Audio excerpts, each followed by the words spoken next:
चलिए स्टार्ट करते हैं, ठीक है। स्टार्ट करूं?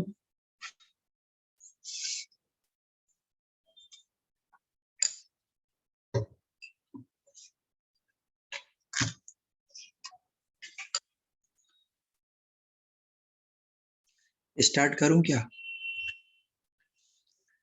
देखिए, अगर आपको कभी किसी ने बोला ना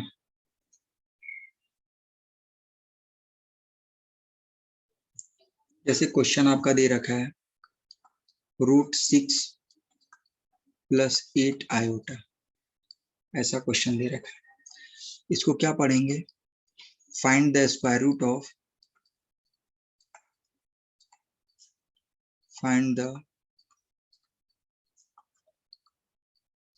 स्क्वायर रूट ऑफ 6 + 8 आयोटा। समझ में आ रहा है? Find the square root of 6 + 8 iota. अब कैसे फाइंड करेंगे बताइए? इसका बहुत सारा मेथड है। अगर मैं मेथड 1 की बात करूं तो जिसका स्क्वायर रूट आपके निकालने के लिए बोला जा रहा है ना, किसका स्क्वायर रूट बोला जा रहा है निकालने के लिए? 6 + 8 आयोटा। तो सबसे पहले आप 6 + 8 आयोटा ले लो और उसके ऊपर स्क्वायर रूट डाल दो, ठीक है। और इसको क्या मान लो? x + i iota. अब सोचो तुम अगर इसको सॉल्व करोगे, क्या करोगे? सॉल्व करोगे, और सॉल्व करने के बाद अगर x की वैल्यू 2 आ जा रही है, मान लो ऐसा कि सॉल्व किया और x की वैल्यू 2 आया, और y की वैल्यू जो है ना, y की वैल्यू सोचो थोड़ी देर के लिए कि y की वैल्यू 3 आ गई। तो आप क्या करोगे? इस x की वैल्यू को, जो आपने √x + 6 + 8 आयोटा को माना हुआ है ना, x + i/, उसमें x की जगह पे क्या पुट करोगे? 2, और y की जगह पे क्या पुट करोगे? 3। समझ में आ रहा है? तो फिर इसकी वैल्यू कितनी हो जाएगी? 2 + 3 आयोटा।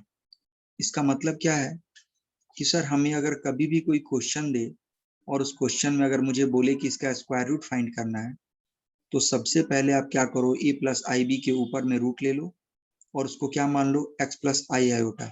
और उसके बाद में क्या कैलकुलेट करना है आपको? उसके बाद में कैलकुलेट करना है x की वैल्यू, और फिर क्या कैलकुलेट करना है? y की वैल्यू। और इन दोनों वैल्यू को x और y के जगह पे पुट कर देना है। पुट करने के बाद आपको आपका आंसर मिल जाएगा। समझ में आ रहा है या कोई दिक्कत है? बताओ मुझे। समझ में आ गया ना?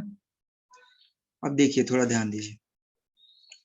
जो दूसरा मेथड है वो दूसरा मेथड थोड़ा शॉर्टकट पे चलता है। आप बोलेंगे कैसे सर? तो देखो, अगर आपसे पूछा जा रहा है कि 6 + 8 आयोटा का स्क्वायर रूट क्या होगा, अगर ये पूछा जा रहा है, तो इसका फॉर्मूला देखो क्या होता है। थोड़ी देर के लिए क्या करो ना, इस 6 को जो रियल पार्ट है उसको ए मान लो, और जो 8 दे रखा है ना इमेजिनरी पार्ट, उसको बी मान लो। तो क्या हो गया? √a + ib। समझ में आ रहा है? तो इसका स्क्वायर रूट का फॉर्मूला क्या होता है? पहले बाहर में प्लस और माइनस दोनों ले लेना है। क्या ले लेना है? प्लस और माइनस दोनों। फिर बड़ा सा रूट लेना है। इस रूट के अंदर में क्या करना है? इस रूट के अंदर में √a² + b² लेना है। समझ में आ रहा है? √a² + b², और फिर क्या करना है? प्लस a अपॉन क्या करना है? 2, ठीक है। और प्लस क्या करना है? आयोटा। और फिर दूसरी बार में क्या करना है? रूट, इधर क्या हो गया बताइए मुझे? √a² + b²। ये जो प्लस का साइन आपने फर्स्ट वाले में दिया है ना, प्लस का साइन, दूसरे वाले में ये कौन सा साइन हो जाएगा? -1 का। और डिनोमिनेटर में क्या आ जाएगा? 2। ये जो डिनोमिनेटर में 2 लिया है ना, उन सबके ऊपर में रूट है, ऐसा। अब सोचो, ए को क्या बोलते हैं यहाँ पे? ए क्या है? ये बोलेंगे रियल पार्ट ऑफ जेड, मतलब जेड का वो पार्ट जिसमें आई नहीं है। और बी को क्या बोलेंगे? Imaginary part of Z. क्या बोलेंगे? इमेजिनरी पार्ट ऑफ जेड, ठीक है। अब आपसे क्वेश्चन क्या पूछा गया है? क्वेश्चन पूछा गया है 6 + 8 आयोटा, इसका रूट फाइंड करने के लिए। तो बताइए इसका रूट, सबसे पहले तो देखो कि ए क्या है। मैंने क्या बोला है? जिसके साथ आई नहीं है उसको ए बोलते हैं, और जिसके साथ आई है उसको बी बोलेंगे। तो बताइए 6 के साथ में आई है क्या? नहीं। तो ए की वैल्यू क्या आ गई 6, और बी के साथ में देखो 8 के साथ में आई है, तो जिसके साथ में आई है, जिसके साथ में आई है ना, जिसके साथ में आई है उसको आप क्या ले लेंगे, बी ले लेंगे। मतलब ए की वैल्यू कितनी हो गई 6 और बी की वैल्यू कितनी हो गई बोलो 8। समझ में आ रहा है? ए की वैल्यू हो गई 6 और बी की वैल्यू कितनी हो गई 8। तो आप क्या करोगे, ये जो फॉर्मूला मैंने ऊपर लिखा है ना, उसमें ए की जगह पे 6 पुट करोगे और उसी फॉर्मूले में बी की जगह पे क्या पुट करोगे, 8 पुट करोगे। तो चलो हम पुट करते हैं। तो यहाँ पे क्या हो गया, प्लस माइनस बाहर ले लिया हमने, प्लस माइनस, और फिर इधर क्या ले लिया, रूट।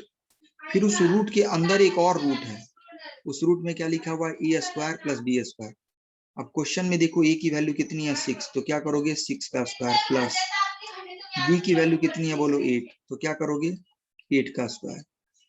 फिर क्या करोगे, रूट के बाहर आ जाओ, फिर लिखो प्लस का साइन, ठीक है। और फिर क्या दे रखा है ए की वैल्यू कितनी है बोलो 6, तो लिखो 6 अपॉन करो। अब क्या नीचे दे रखा है 2, तो क्या लिखोगे 2, फिर लिखो प्लस, ये लिखो आई। फिर इधर देखो, इधर क्या करना है, रूट ए स्क्वायर प्लस बी स्क्वायर। बोलो ए की वैल्यू कितनी है 6, तो सी का स्क्वायर, प्लस बी की वैल्यू कितनी दे रखी है 8, तो क्या करना है 8 का स्क्वायर। फिर क्या है माइनस, तो तुमको भी माइनस लेना है, और बी के जगह पे क्या पुट करना है, ए के जगह पे क्या पुट करना है बोलो 6, तो क्या लिखोगे यहाँ 6, और फिर यहाँ पे क्या हो गया, बड़ा वाला अपॉन डालो, और फिर नीचे क्या हो गया बताओ, ए सॉरी 2। ऐसा फॉर्मूला हो गया। अब देखो इधर प्लस माइनस दे रखा है,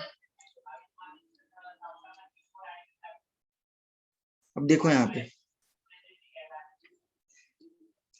रूट 6 का स्क्वायर बोलो कितना होगा, 6 का स्क्वायर होगा 36, प्लस 8 का स्क्वायर कितना हो गया बोलो 64। पता है ना कि 6 का स्क्वायर 36 होता है, और 8 का स्क्वायर कितना हो गया 64। फिर इस रूट के बाहर जाओ, रूट के बाहर जाओ और प्लस क्या लिखो 6। देखो दो रूट है, एक जो बड़ा वाला रूट है ना, वो पूरा अंदर के सारे पार्ट पे है। देखो अंदर के सारे पार्ट पे जो है ना, बड़ा वाला एक रूट लगा हुआ है, ये बड़ा वाला रूट, समझ में आ रहा है, ये बड़ा वाला रूट है। और ये जो छोटा रूट है ना, वो सिर्फ ए स्क्वायर और बी स्क्वायर के ऊपर है, ए के ऊपर नहीं है, ठीक है, ए के ऊपर नहीं, ठीक है। अब क्या हो गया, अपॉन क्या करोगे, अपॉन में लिखो 2, फिर क्या हो गया प्लस आयोटा दे रखा है।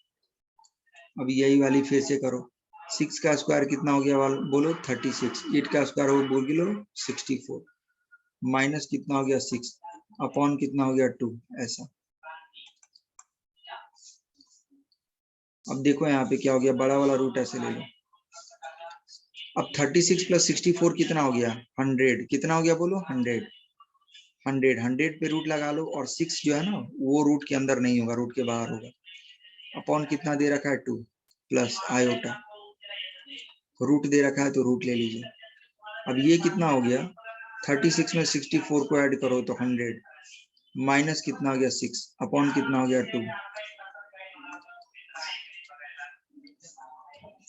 अब देखो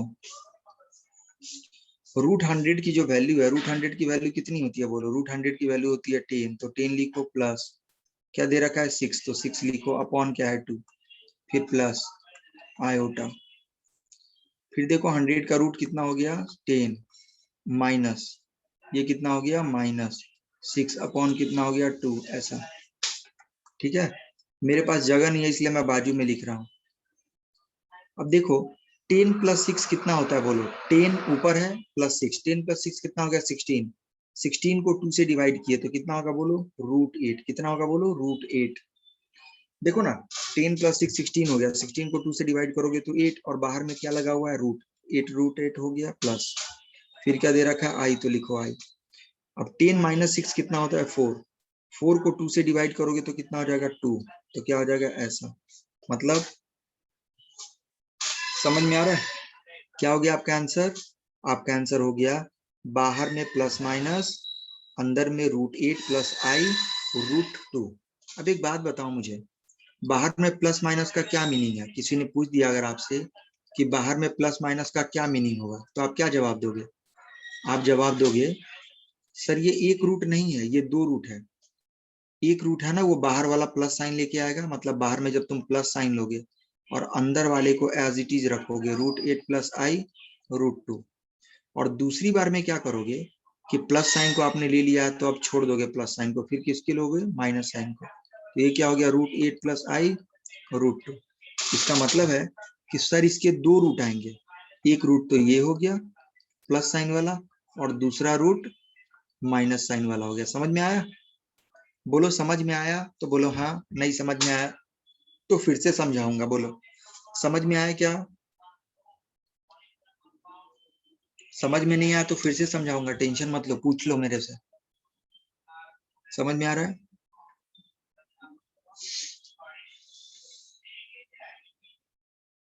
फॉर्मूला कैसे यूज करना है समझ में आ रहा है ना? कोई दिक्कत?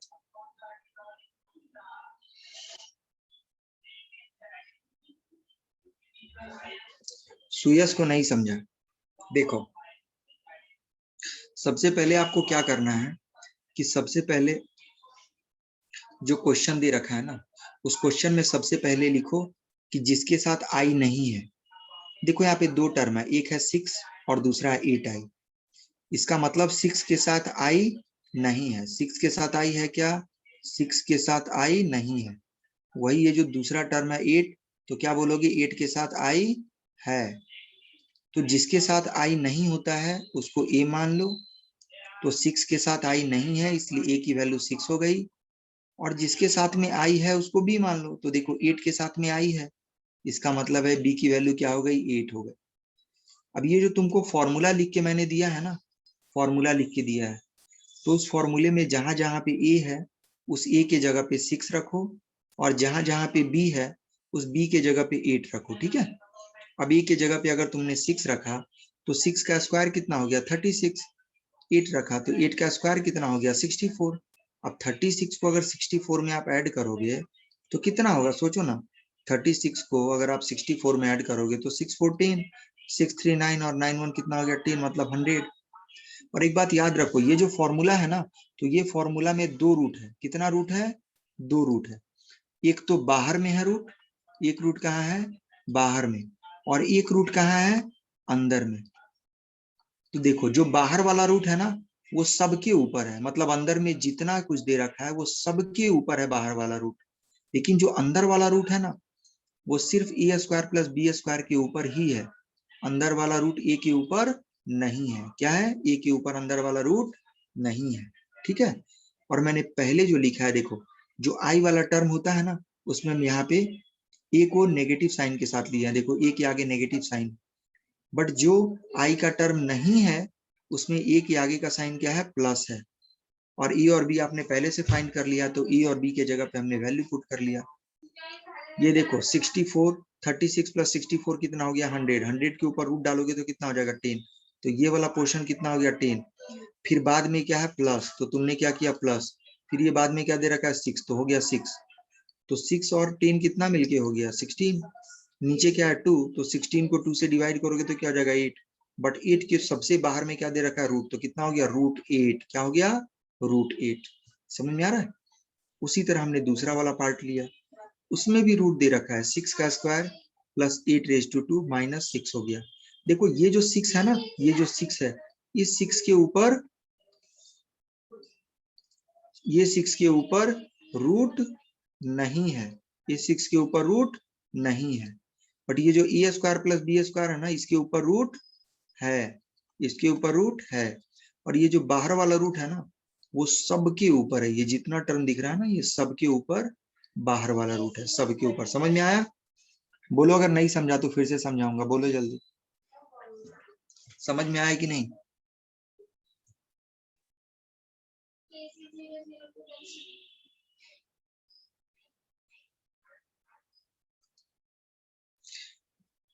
बोलो समझा कि नहीं समझा?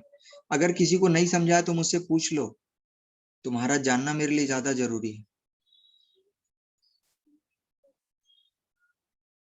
सुयस तुम आए कब हो? सुयस तुम लेक्चर तुमने कब ज्वाइन किया? मेरा लेक्चर 4 बजे से था। आपने लेक्चर कब ज्वाइन किया ये बताइए मुझे। आपने लेक्चर कब ज्वाइन किया? आप लेक्चर लेट से अगर ज्वाइन करोगे तो कैसे समझेगा बताओ? फिर भी नहीं समझ रहा है?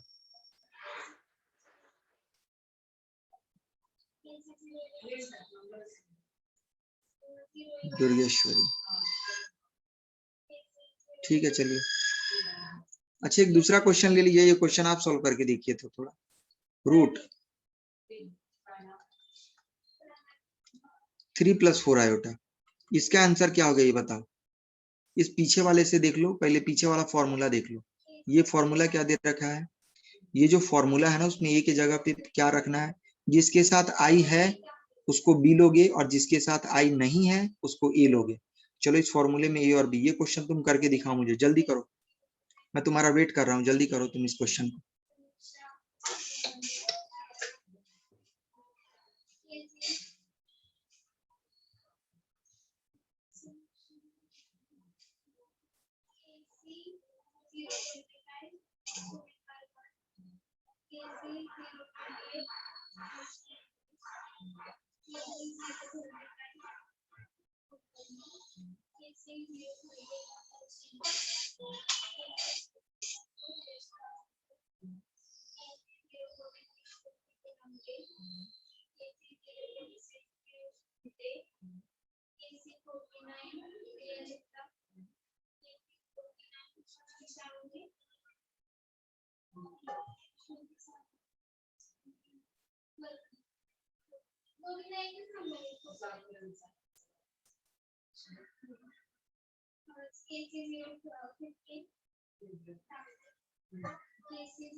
देखिए सबसे पहले मुझे ये बताइए, 3 के साथ में आई है ये बताइए, 3 के साथ में आई नहीं है। मैंने क्या बोला है? जिसके साथ में आई नहीं हो उसको ए ले लो।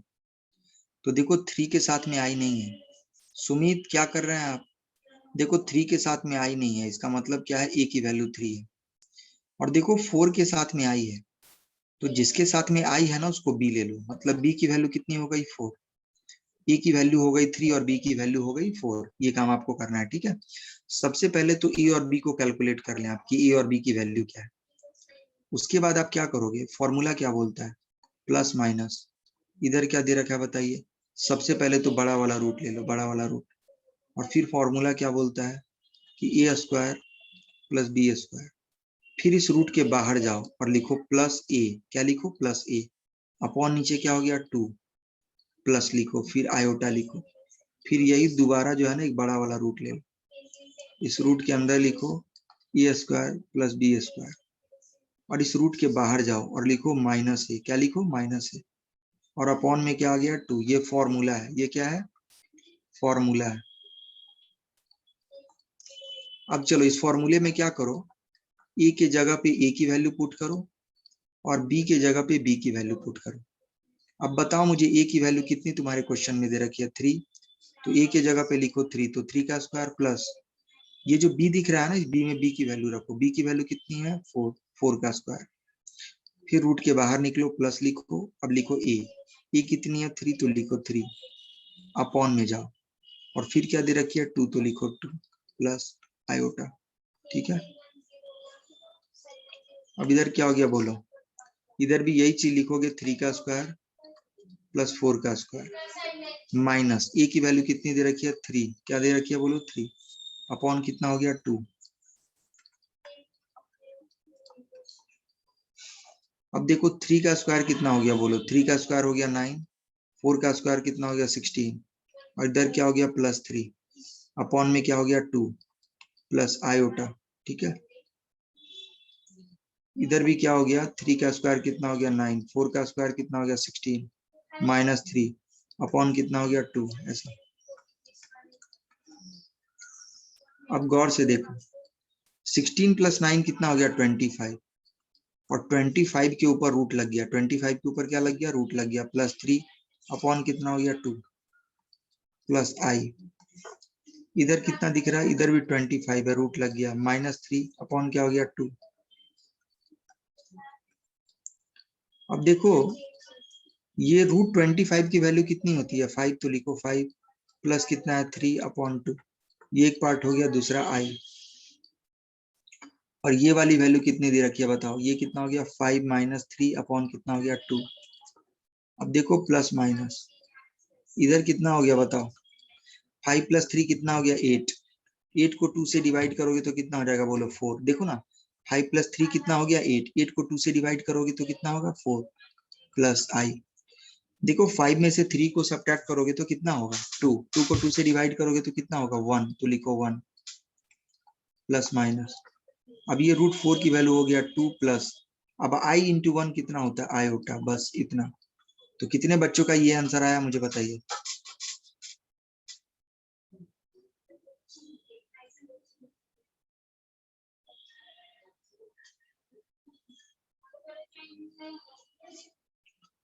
इलेवन किसने लिखा है बाबा, 11 क्यों लिखा आपने, ये माइनस होगा ना।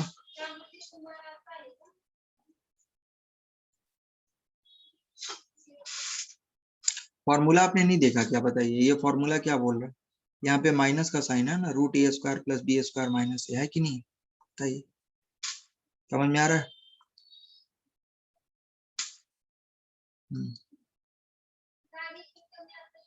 दुर्गेश्वरी कौन है बाबा, दुर्गेश्वरी बराबर है, ठीक है। चलिए एक नेक्स्ट क्वेश्चन देखते हैं।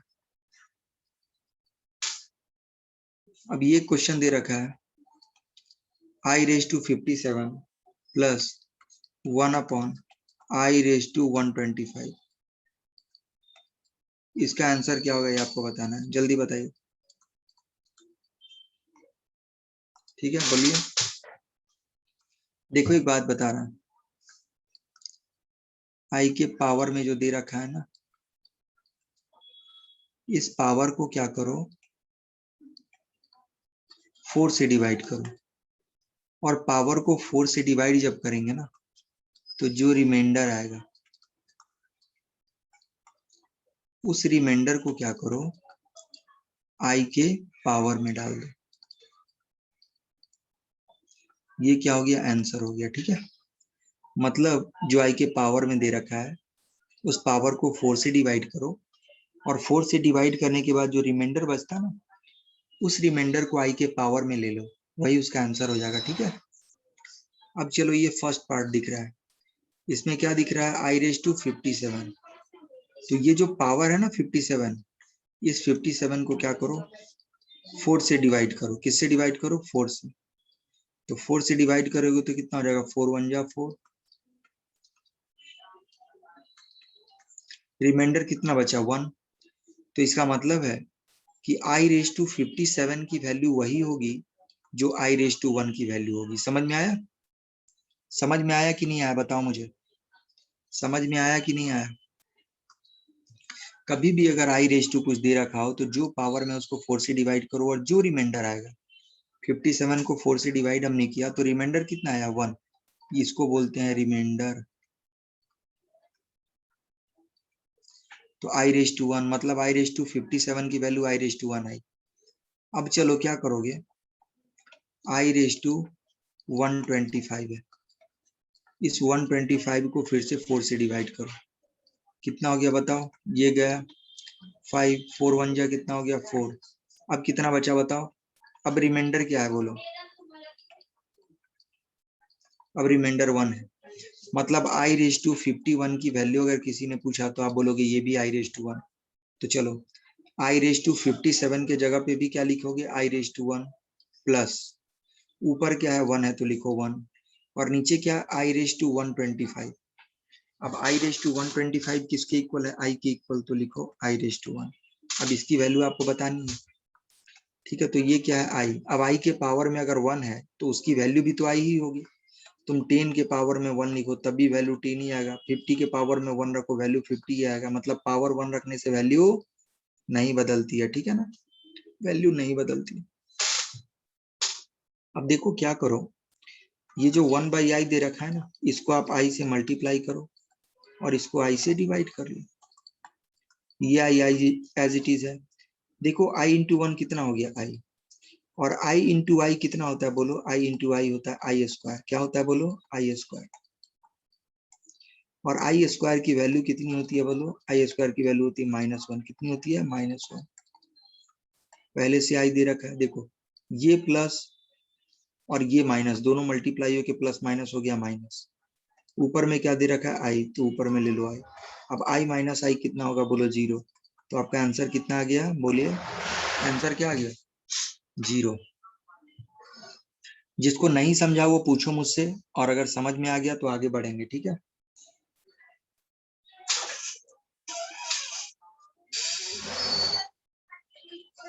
किसको नहीं समझा बोलो जल्दी। जिसको समझ में आ गया वो ठीक है, और अगर नहीं समझ में आया तो हम आगे बढ़ेंगे।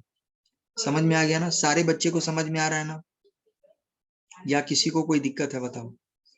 सबसे पहले पावर को 4 से डिवाइड करो, जो रिमाइंडर बचता है उसको आई के पावर में ले लो, बस वही उसका आंसर हो जाएगा, ठीक है। किसी को नहीं समझा तो बोलो। सुयस, सुयस तुझे समझ रहा है क्या बेटा, कि नहीं समझ रहा, बता।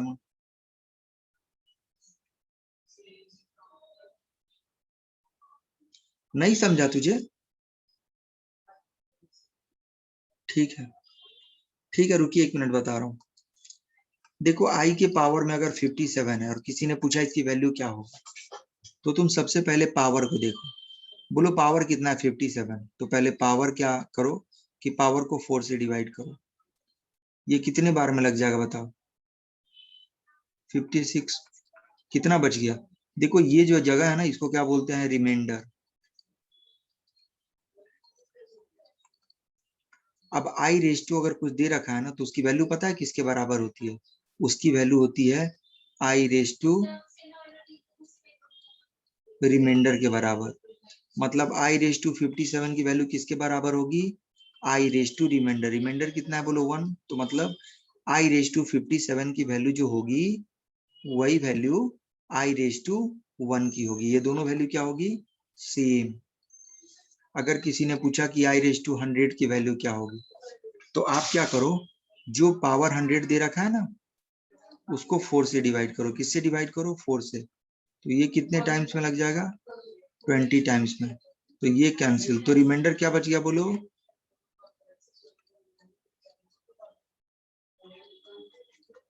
रिमाइंडर बराबर क्या हो गया, 0। मतलब आई रेस टू वैल्यू किसके बराबर होगी, आई रेस टू 100 की value i raise to remainder के बराबर होगी। और रिमाइंडर क्या है, 0, मतलब किसके बराबर, आई रेस टू 0 के बराबर। और रियल नंबर या नॉन रियल नंबर अगर दोनों का पावर 0 हो तो वैल्यू कितनी होती है, 1 होती है। क्या होती है वैल्यू, 1। इसीलिए देखो आई रेस टू 100 की वैल्यू कितनी होगी, 1 होगी। समझ में आ रहा है कि नहीं आ रहा है, ठीक है।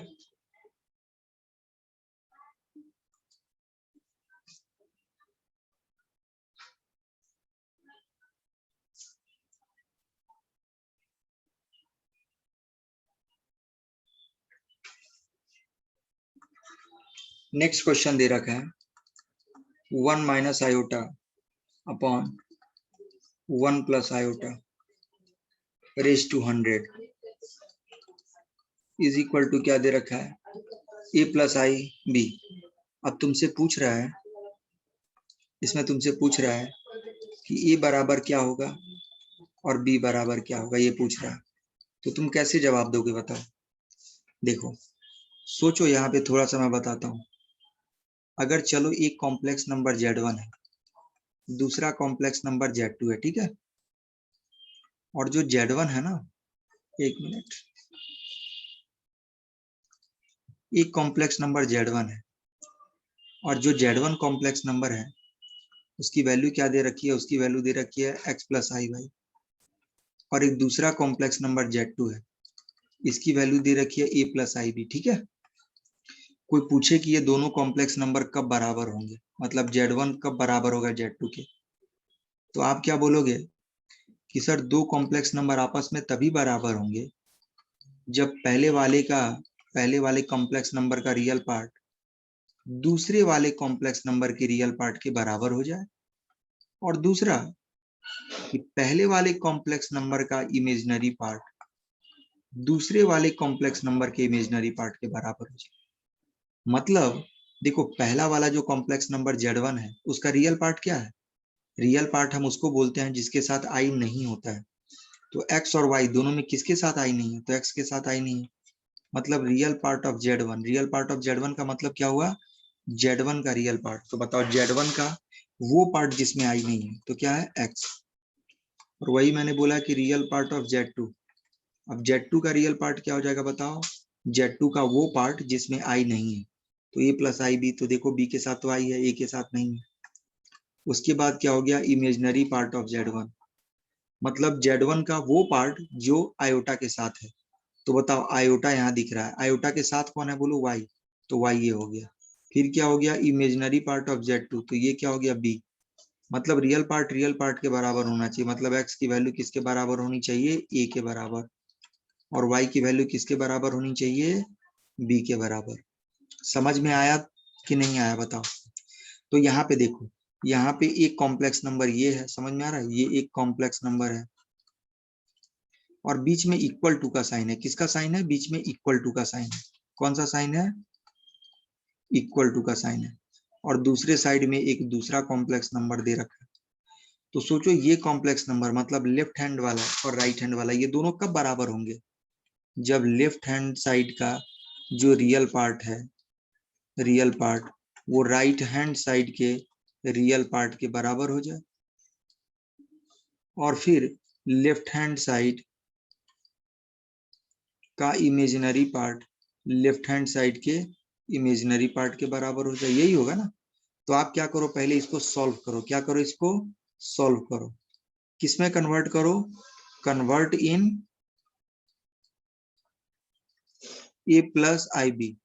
क्या करो? लेफ्ट साइड में जो आपके क्वेश्चन में दे रखा है ना, पहले इसको सॉल्व करो। सॉल्व करने के बाद a प्लस आई बी के फॉर्म में लेके आ जाओ। फिर राइट साइड में जो दे रखा है ना a प्लस आई बी, इसके साथ कंपेयर करो। क्या करो?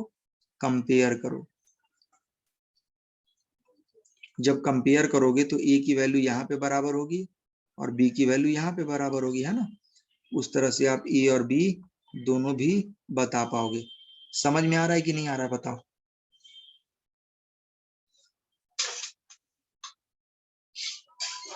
ठीक है, ऐसे आपको करना है। रियल पार्ट को रियल पार्ट के बराबर करना है और इमेजिनरी पार्ट को इमेजिनरी पार्ट के बराबर करना है। ठीक है, समझ में आ रहा है कि नहीं आ रहा है बताइए?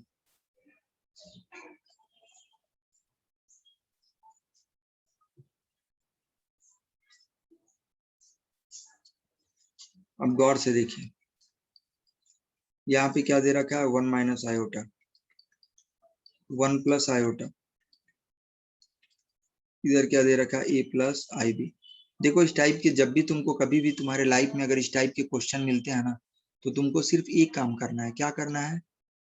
कि एक साइड को सॉल्व करना है और पहले सॉल्व करना है एक साइड को, कोई भी एक साइड, जिस साइड में ये दिया हो।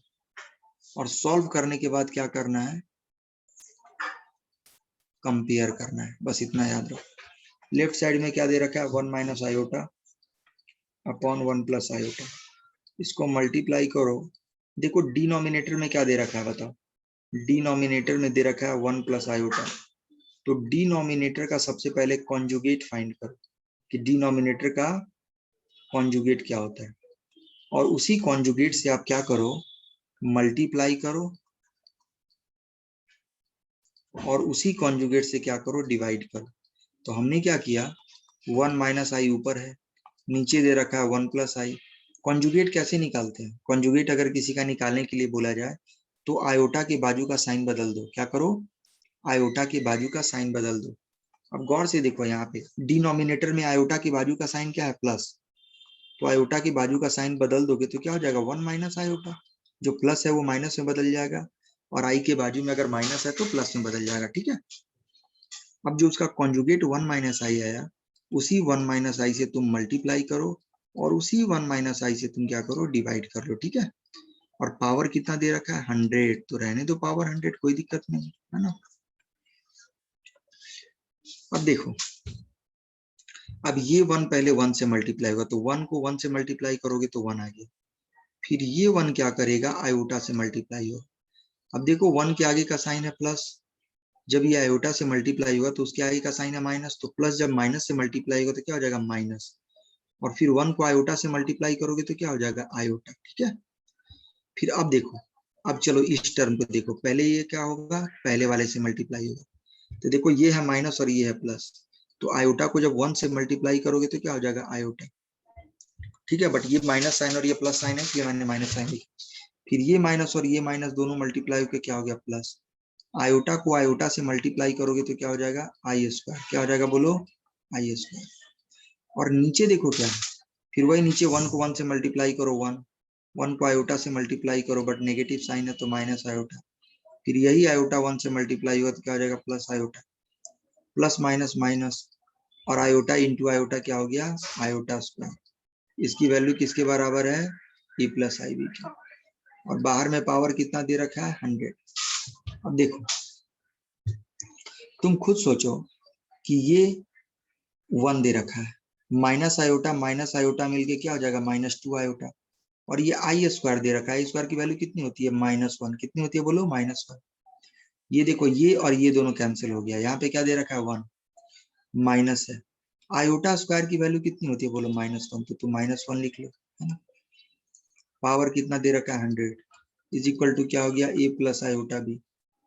अब गौर से देखो, ये 1 और ये 1 दोनों कैंसिल हो गया, तो ऊपर क्या बच गया, -2 आयोटा। नीचे देखो ये 1 है और ये माइनस मल्टीप्लाई होके क्या हो जाएगा, प्लस। तो 1 ये है और ये 1 1 और 1 दोनों ऐड होके कितना हो जाएगा, 2 हो जाएगा। क्या हो जाएगा बोलो, 2 हो जाएगा। और इधर क्या दे रखा है, ए प्लस आयोटा। 2 से 2 देखो कैंसिल हो गया। अब यहाँ पे दो नंबर है, एक तो है माइनस और दूसरा है आयोटा, क्योंकि 2 से ऊपर वाला 2 से नीचे वाला 2 कट गया, तो ये जो पावर 100 है ना, वो दोनों के ऊपर आएगा। मतलब माइनस आयोटा को हम -1 इंटू आयोटा लिख सकते हैं, और -1 के पावर में भी 100 आएगा, और ये जो आयोटा दिख रहा है, इस आयोटा के पावर में भी 100 आएगा। ठीक है, दोनों के पावर में 100 आएगा, ए प्लस आई बी।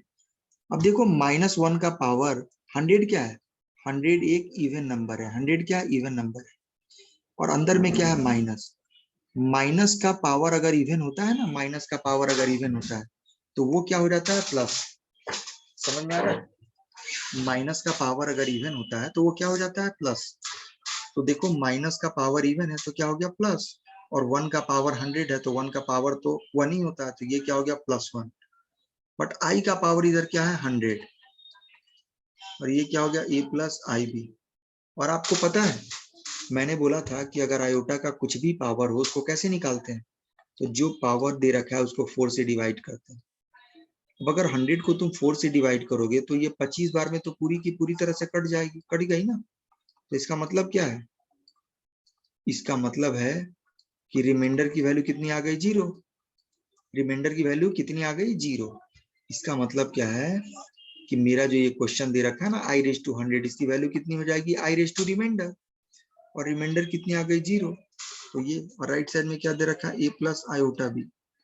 अब i⁻0 की वैल्यू कितनी हो गई, 1, और लेफ्ट साइड में क्या हो गया, आयोटा बी। अब ये जो 1 है, इस 1 में तुम 0 इंटू बी आई कर लो, क्या कर लो, 0 इंटू आई। बोलेंगे क्यों करना, तो देखो 0 को जब तुम i से मल्टीप्लाई करोगे ना, तो i इंटू 0 कितना होता है, 0। और 0 को तो हम 1 में ऐड कर ही सकते हैं, नहीं कर सकते हैं, बताइए। मतलब हम 1 को 1 + 0 लिख सकते हैं, नहीं लिख सकते हैं, लिख सकते हैं। तो फिर हमने क्या लिखा, 1 + 0 इंटू आयोटा, ऐसा लिख लिया हमने। और राइट साइड में क्या दे रखा है, 1 + आयोटा बी। अब क्या करना है, लेफ्ट साइड में देखो, लेफ्ट साइड में जिसके साथ आई नहीं है वो राइट साइड में जिसके पास आई नहीं है उसके बराबर होगा। तो देखो लेफ्ट साइड में 1 के साथ जो है ना, ये जो 1 दे रखा है उस 1 के साथ आई नहीं है, और राइट साइड में जो ए है ना उसके साथ भी आई नहीं है। इसका मतलब ए की वैल्यू कितनी हो गई, 1। अब चलो दूसरी जगह देखते हैं। अब देखो कि आई के साथ कौन है, 0। लेफ्ट साइड में आई के साथ कौन है, 0, और राइट साइड में आई के साथ कौन है, बी है। इसका मतलब बी की वैल्यू कितनी आ गई, 0, और ए की वैल्यू कितनी आ गई बोलो, 1। आपसे क्या पूछा गया था, ए और बी की वैल्यू, तो ए की वैल्यू कितनी आ गई, 1, बी की वैल्यू कितनी आ गई, 0। बोलो तुमको समझ में आया कि नहीं आया, बोलो समझ में आया कि नहीं आया? बोलो तुम्हें समझ में आ रहा है?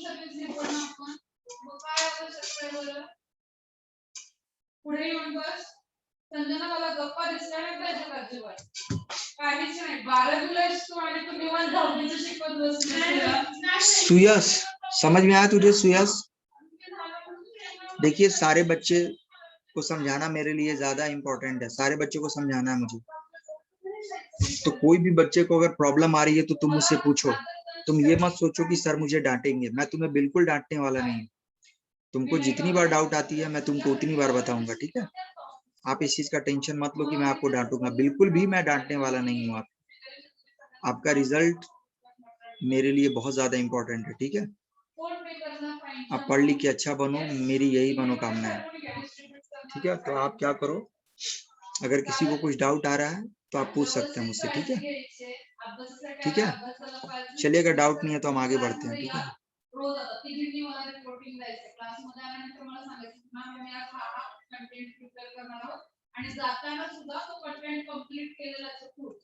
रिटन फॉर्मेट मध्ये असो किंवा तुम्ही कॉन्सेप्चुअली स्टडी केला असेल तर you should be able to explain that concept. Okay, अजिबात इथे आला तर घरच्यांना मूर्ख बनवण्यासाठी आला असं नाही पाहिजे.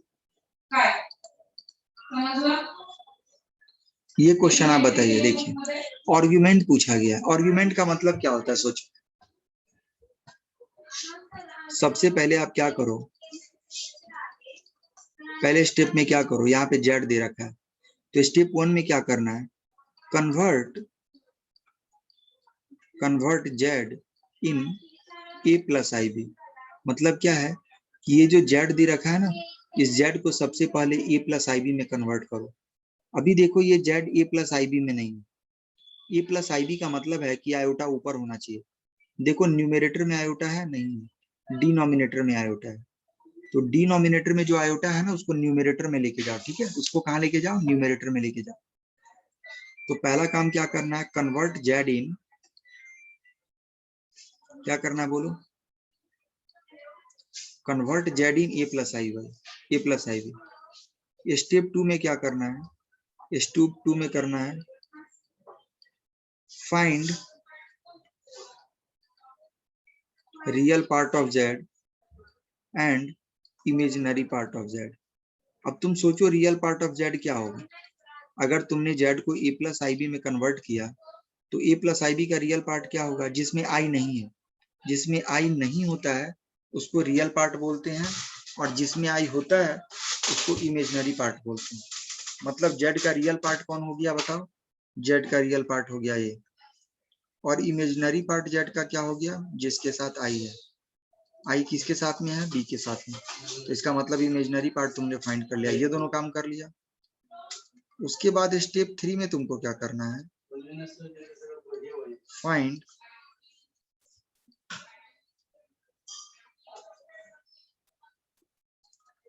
tan theta. मतलब क्या फाइंड करना है, theta. Theta is equal to, पता है क्या होता है, थीटा इज इक्वल टू होता है tan इनवर्स, क्या होता है बोलो, tan inverse y by x. या तुम ऐसे भी बोल सकती हो tan इनवर्स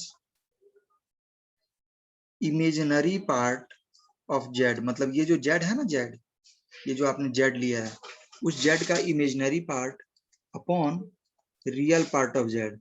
और ये सब क्या होता है, मॉड में होता है। क्या होता है, मॉड में। क्या होता है बोलो, मॉड में होता है।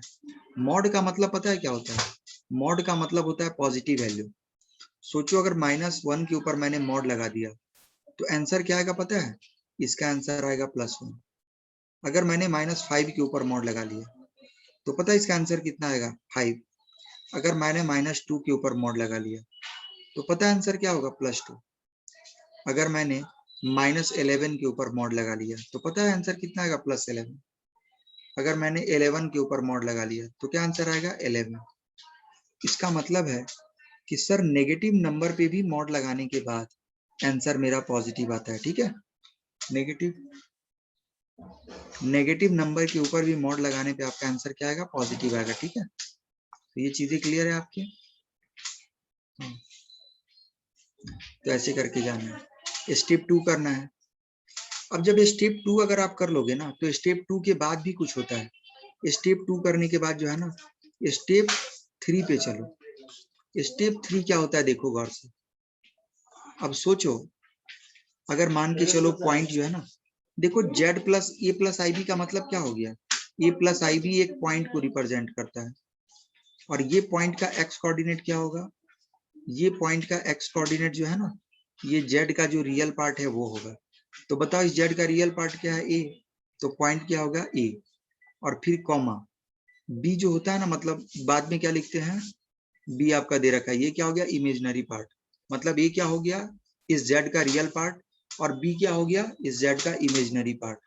मतलब जो पॉइंट होता है ना, वो पॉइंट होता है real part of z comma imaginary part of z। ठीक है, मतलब सोचो मैं तुमको एक बात बताता हूँ, अगर तुमको 2 + 3 आयोटा एक दे रखा है, एक कॉम्प्लेक्स नंबर क्या दे रखा है 2 + 3 आयोटा, तो इससे जो पॉइंट बनेगा ना, उस पॉइंट का कोऑर्डिनेट क्या होगा पता है, इस पॉइंट का एक्स कोऑर्डिनेट जो है ना तुम्हारे z का रियल पार्ट होगा। अब तुम सोचो तुम्हारे z का रियल पार्ट क्या है बताओ मुझे, तुम्हारे z का रियल पार्ट है 2, तो तुम्हारे पॉइंट का एक्स कोऑर्डिनेट 2 होगा, और तुम्हारे z का इमेजिनरी पार्ट क्या है 3, तो तुम्हारे पॉइंट का y कोऑर्डिनेट क्या होगा 3। तो इसका मतलब है पॉइंट कौन सा हो गया 2,3। अब तुम सोचो, ये पहला वाला जो होता है वो होता है x, और दूसरा वाला होता है y। अब देखो 2 भी पॉजिटिव और 3 भी पॉजिटिव, तो अगर पॉइंट का दोनों कोऑर्डिनेट पॉजिटिव हो तो बोलो ये पॉइंट जो है, ये पॉइंट किस कोऑर्डिनेट में, किस क्वाड्रेंट में होगा बोलो। अब 2 और 3 दोनों पॉजिटिव है, इसका मतलब ये जो पॉइंट होगा, ये पॉइंट किस क्वाड्रेंट में होगा, फर्स्ट क्वाड्रेंट। किस क्वाड्रेंट में होगा बोलो, फर्स्ट क्वाड्रेंट। किस क्वाड्रेंट में होगा बोलो, फर्स्ट क्वाड्रेंट में। वही सोचो, अगर एक point z is equal to -2 + 3i है, क्या है -2 + 3i, तो बोलो पहले इसको पॉइंट बनाओ, बोलो ये पॉइंट कौन सा होगा -2। जो रियल पार्ट होता है ना, जिसके साथ i नहीं होता है, वो आपके पॉइंट का x कोऑर्डिनेट होता है, और जिसके साथ i होता है वो आपके पॉइंट का y कोऑर्डिनेट होता है। अब तुम खुद सोचो कि x क्या है, x है तुम्हारा नेगेटिव, जो पहले है वो क्या है नेगेटिव, x नेगेटिव है, और y क्या है पॉजिटिव, x क्या है नेगेटिव। अब सोचो कोई पॉइंट का x कोऑर्डिनेट नेगेटिव है और y कोऑर्डिनेट पॉजिटिव है, तो वो पॉइंट किस क्वाड्रेंट में लाई करेगा बताओ मुझे, सोच के बताओ, वो पॉइंट किस क्वाड्रेंट में लाई करेगा। x नेगेटिव कहाँ होता है, आप बोलेंगे सर x नेगेटिव होता है सेकंड क्वाड्रेंट में। देखो फर्स्ट क्वाड्रेंट में दोनों पॉजिटिव होता है, x कोऑर्डिनेट भी पॉजिटिव और y कोऑर्डिनेट भी पॉजिटिव। सेकंड क्वाड्रेंट में x coordinate negative, y coordinate positive. Third quadrant में x कोऑर्डिनेट भी नेगेटिव, y कोऑर्डिनेट भी नेगेटिव, और फोर्थ क्वाड्रेंट में x कोऑर्डिनेट नेगेटिव, भले sorry x coordinate positive, y coordinate negative. अब तुमसे कोई पूछेगा कि z is equal to -2 plus, भले सॉरी -2 -3 आयोटा, क्या पूछेगा -2 -3 आयोटा। बोलो ये पॉइंट जो है ना, पहले तो बताओ कि पॉइंट क्या होगा, बोलो पहले तो मुझे सारे स्टूडेंट ये बताओ कि ये पॉइंट क्या होगा, बोलो बोलो ये पॉइंट क्या होगा। देखो -2 है, क्या है पहले -2, तो साइन के साथ लिखना है, हमेशा याद रखो साइन के साथ लिखना है। आई के साथ में जो है वो क्या है -3, क्या है -3। तो देखो x भी नेगेटिव और y भी नेगेटिव, तो x और y अगर दोनों नेगेटिव है तो बताओ ये पॉइंट किस क्वाड्रेंट में लाई करेगा, तो आप बोलोगे कि सर ये पॉइंट थर्ड क्वाड्रेंट में लाई करेगा।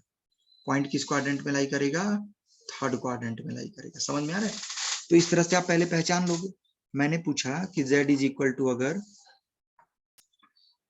2 - 3 आयोटा है, अब ये पॉइंट किस क्वाड्रेंट में, पहले तो बताओ कि ये पॉइंट क्या होगा, पहले ये बताओ, बोलो ये पॉइंट क्या होगा, पहले पॉइंट बताओ मुझे, पॉइंट बताओ क्या होगा। आप बोलोगे कि सर 2 जो है ना वो प्लस साइन के साथ में, तो 2 आप प्लस साइन के साथ में लिखोगे, कॉमा आई के साथ में 3 नहीं है, आई के साथ में बेटा -3 है, तो आपको भी माइनस साइन के साथ लिखना है, हमेशा याद रखना इस बात को। अब देखो ये पहला जो होता है वो x कोऑर्डिनेट होता है, तो x कोऑर्डिनेट क्या है पॉजिटिव, दूसरा जो होता है वो y कोऑर्डिनेट होता है, मतलब क्या हो गया नेगेटिव। तो अब तुम सोचो किस क्वाड्रेंट में x पॉजिटिव होता है और y नेगेटिव होता है, बताओ मुझे। तो आप बोलोगे सर फोर्थ क्वाड्रेंट में एक्स पॉजिटिव होता है और वाई नेगेटिव होता है, तो इसका मतलब कि ये पॉइंट किस क्वाड्रेंट में लाई करेगा, फोर्थ क्वाड्रेंट में। किस क्वाड्रेंट में लाई करेगा बोलो, फोर्थ क्वाड्रेंट में। ठीक है, समझ में आया, ऐसे करते हुए चलेंगे।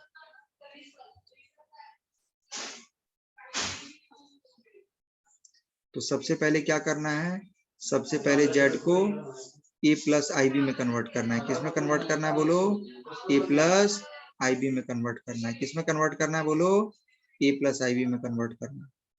फिर क्या करना है, tan थीटा फाइंड करना है। क्या फाइंड करना है, tan थीटा फाइंड करना है। ठीक है, चलो ये क्वेश्चन तुम्हारे सामने है। अब इस क्वेश्चन को कैसे करोगे बताओ।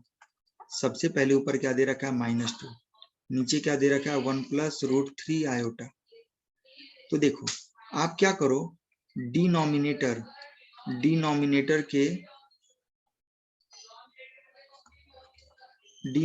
के कॉन्जुगेट से मल्टीप्लाई और डिवाइड। क्या करना है, डिनोमिनेटर के कॉन्जुगेट से मल्टीप्लाई और डिवाइड। तो यहाँ पे क्या दे रखा है बोलो, √3i। तो कॉन्जुगेट में जो है ना, जब भी हम कॉन्जुगेट निकालते हैं ना, क्या निकालते हैं, कॉन्जुगेट निकालते हैं, तो उसमें क्या बदलते हैं, आई का साइन। क्या बोलते हैं, बदलते हैं आई का साइन। क्या बदलते हैं, आई का साइन। अगर आई पॉजिटिव है तो -i हो जाएगा, और आई अगर नेगेटिव है तो आई का साइन नेगेटिव से हम क्या कर लेंगे, पॉजिटिव। तो अब तुम सोचो, ऊपर क्या दे रखा है, -2, नीचे क्या है, 1 + √3i। अब देखो यहाँ पे आई को क्या करना है, -i कर देना है। तो जब तुम i के जगह पे -i लिखोगे तो वो माइनस ये बाजू वाले प्लस से मल्टीप्लाई होके क्या करेगा बताओ, उसको नेगेटिव कर देगा। मतलब 1 - √3i से मल्टीप्लाई और 1 - √3i से डिवाइड। अब देखो ये -2 पहले 1 से मल्टीप्लाई होगा तो क्या हो जाएगा, -2। फिर ये -2 आगे वाले टर्म से मल्टीप्लाई होगा। देखो ये भी नेगेटिव और ये भी नेगेटिव, दो नेगेटिव नंबर मल्टीप्लाई होकर क्या हो जाएंगे, पॉजिटिव। 2 को क्या करोगे, मल्टीप्लाई करोगे तो 2 क्या हो जाएगा, 2√3 × आयोटा ऐसा अपॉन। अब देखो कॉन्जुगेट का मल्टीप्लीकेशन कैसे निकालते हैं बताओ। देखो कॉन्जुगेट का मल्टीप्लीकेशन निकालने का एक तरीका है, बोलेंगे क्या तरीका है। कॉन्जुगेट का मल्टीप्लीकेशन निकालते हैं, रियल पार्ट ऑफ जेड का क्या करते हैं, स्क्वायर, प्लस क्या करते हैं, इमेजिनरी पार्ट ऑफ जेड का स्क्वायर। अब बताओ रियल पार्ट क्या है, 1, तो 1 का क्या करेंगे, स्क्वायर, फिर लेंगे बीच में प्लस का साइन। क्या, किसका साइन, प्लस का साइन। फिर इमेजिनरी पार्ट का स्क्वायर, इमेजिनरी पार्ट क्या है, √3, तो फिर क्या करेंगे, √3 का स्क्वायर।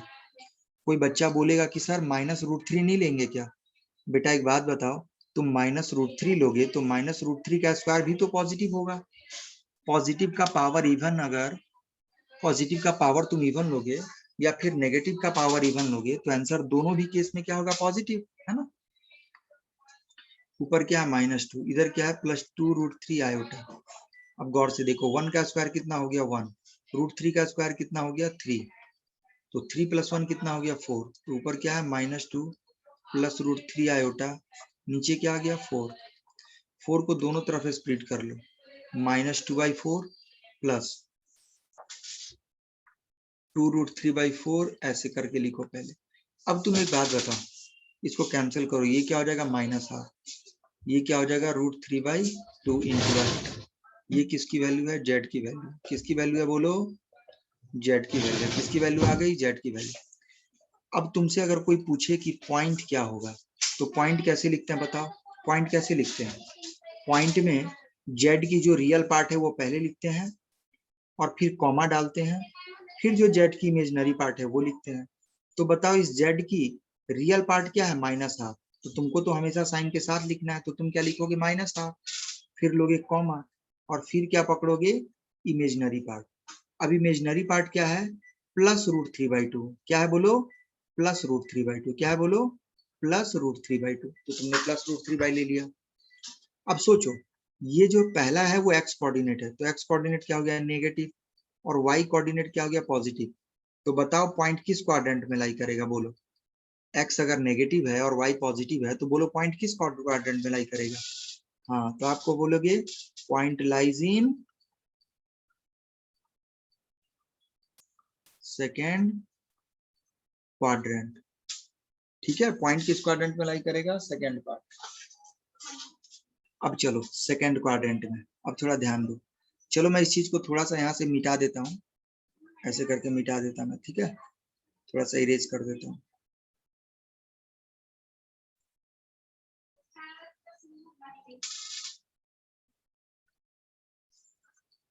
अब सोचो अगर तुम सेकंड क्वाड्रेंट में हो, ये क्या है? ये फर्स्ट क्वाड्रेंट, ये कौन सा क्वाड्रेंट है? Second quadrant. अब सेकंड क्वाड्रेंट में कैसे निकालेंगे बताओ? सेकंड आर्गुमेंट मतलब पता है क्या है? आर्गुमेंट का मतलब है कि जो पॉइंट है ना, पॉइंट, पहले उस पॉइंट को ओरिजिन से कनेक्ट करो। सोचो कि जो तुम्हारा ये पॉइंट है, इस पॉइंट को मैंने नाम दे दिया ए। ये जो तुम्हारा -12 है ना, इस पॉइंट को मैंने नाम दे दिया ए। तो चलो ये हमने क्या ले लिया? ए ले लिया। बट ये पॉइंट किस क्वाड्रेंट का है बोलो? ये पॉइंट है सेकंड क्वाड्रेंट का ए, ऐसे करके ले लिया। तो सबसे पहले जो आप पॉइंट लेते हो ना, इस पॉइंट को सबसे पहले क्या करो? ऑरिजिन से कनेक्ट करो। पॉइंट को किससे कनेक्ट करो? ऑरिजिन से कनेक्ट करो। चलो ये जो पॉइंट ए है, जो सेकंड क्वाड्रेंट का है एक्चुअली, इसको हमने क्या किया? ऑरिजिन से कनेक्ट कर दिया। अब ये एक क्या बन गया? ये एक लाइन बन गया। ये लाइन एक्स एक्सिस के साथ, किस एक्सिस के साथ? पॉजिटिव एक्स एक्सिस के साथ, नेगेटिव एक्स एक्सिस के साथ नहीं, पॉजिटिव एक्स एक्सिस के साथ, पॉजिटिव एक्स एक्सिस के साथ जो एंगल बनाएगी, उसी एंगल को आप क्या बोलोगे? थीटा बोलोगे। बोलो क्या बोलोगे? थीटा बोलोगे। समझ में आ रहा है? और यही जो थीटा है ना, इसी को हम बोलते हैं आर्ग्यूमेंट। क्या बोलते हैं बेटा इसको? आर्ग्यूमेंट। ठीक है, तो अब तुम क्या करोगे? ये थीटा तुमको निकालना है अगर, तो तुम देखो तुम क्या करोगे? ये वाला एंगल निकालो। क्या करो? ये एंगल को कैलकुलेट कर लो। क्या कर लो? ये एंगल को कैलकुलेट कर लो। अब सोचो यहां से लेके यहां तक पूरा एंगल कितना है? 180। तुमको ये एंगल अगर पता हो गया, ये एंगल मतलब आपके लाइन और नेगेटिव एक्स एक्सिस के बीच का अगर एंगल पता हो गया, तो आप क्या करोगे? पूरा 180 में से अगर ये एंगल को सब्ट्रैक्ट कर दोगे, तो तुमको तुम्हारा एंगल थीटा मिल जाएगा। थीटा इज इक्वल टू क्या हो गया बताओ ना? थीटा इज इक्वल टू यहाँ से क्या मिल गया? सोचो कि जो तुमको कैलकुलेट करना है वो अल्फा है, तो थीटा इज इक्वल टू क्या हो गया? यहाँ से यहाँ तक का पूरा एंगल कितना हो गया? पाई। उस पाई में से क्या करो? अल्फा को घटा लो। क्या करो? उस अल्फा को घटा लो। बट अब अल्फा कैसे कैलकुलेट करेंगे, ये सबसे बड़ी बात है बेटा। अल्फा कैलकुलेट करने का तरीका है tan इनवर्स, समझ में आ रहा है? tan inverse y coordinate of point. क्या है? y coordinate of point upon क्या हो गया? x coordinate of point. ठीक है, मतलब आपके पॉइंट का जो x कोऑर्डिनेट, y कोऑर्डिनेट है, वो अपॉन x कोऑर्डिनेट। अब तुम बोलो तुम्हारे पॉइंट का y कोऑर्डिनेट क्या है? तुम बताओ। तुम बोलोगे मेरे पॉइंट का y कोऑर्डिनेट √3/2 है, तो ले लो। फिर x कोऑर्डिनेट क्या है बताओ? आप बोलोगे सर -12, तो ले लोगे -12। ठीक है, अब देखो बेटा 2 से 2 कट गया, अंदर में क्या बच गया? -√3। बट मैंने अभी आपको क्या बोला है? अभी मैंने आपको यही तो बोला है कि मॉड जो होता है ना, वो मॉड का आउटपुट हमेशा क्या होता है? पॉजिटिव। मतलब अगर मॉड के अंदर में नेगेटिव है, तो वो नेगेटिव गायब हो जाएगा। तो अगर बेटा नेगेटिव गायब हो गया तो क्या बचेगा? नेगेटिव गायब हो जाएगा तो √3 बचेगा, क्योंकि जो माइनस है ना उसको हम एलिमिनेट कर देते हैं। अगर प्लस है तब तो कोई बात ही नहीं है, और अगर माइनस है तो माइनस को गायब कर देते हैं। अब क्या हो गया? tan inverse √3। tan इनवर्स √3 का मतलब क्या हो गया बताओ? tan इनवर्स √3 अगर किसी ने पूछा, तो tan इनवर्स √3 का मतलब क्या हो गया? tan में किस एंगल का वैल्यू √3 होता है? तो आप क्या बोलोगे? tan में 60 डिग्री का वैल्यू कितना होता है? √3। इसका मतलब है कि ये जो अल्फा है ना, इस अल्फा की वैल्यू कितनी आ गई? π/3, मतलब 60 डिग्री। अल्फा की वैल्यू क्या आ गई? 60 डिग्री। तो अब तुमको क्या निकालना है? तुमको आर्गुमेंट निकालना है। आर्गुमेंट मतलब थीटा। तो थीटा कैसे निकालोगे? आपके लाइन से पॉजिटिव एक्स एक्सिस के जो बीच का एंगल होगा उसको बोलेंगे थीटा, वो है आर्गुमेंट। हमेशा याद रखना कि अल्फा और थीटा बराबर नहीं होते। अल्फा और थीटा कब बराबर होते हैं? जब आपका पॉइंट फर्स्ट क्वाड्रेंट का हो, मतलब आपके पॉइंट का एक्स कोऑर्डिनेट और वाई कोऑर्डिनेट दोनों भी जब पॉजिटिव हो, तभी हम ऐसा करते हैं। ठीक है, उसी केस में थीटा और अल्फा दोनों बराबर होता है। तो हमेशा आप लाइफ में अल्फा को पहले कैलकुलेट करें। This is the most important concept for JEE main and advance as well as CET. समझ में आ रहा है? ये बहुत ज्यादा इंपॉर्टेंट कंसेप्ट है आपके सीईटी जेई मेन एडवांस के लिए। ठीक है, समझ में आया कि नहीं आया बताओ मुझे? समझ में आया कि नहीं आया? सबसे पहले क्या करो?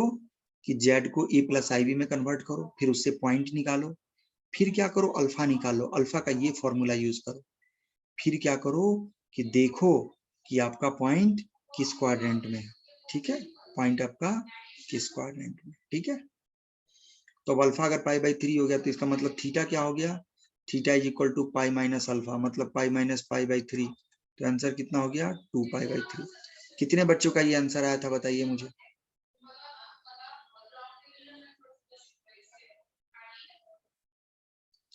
सिर्फ एक स्टूडेंट का आया था, वर्षिका मुथा का।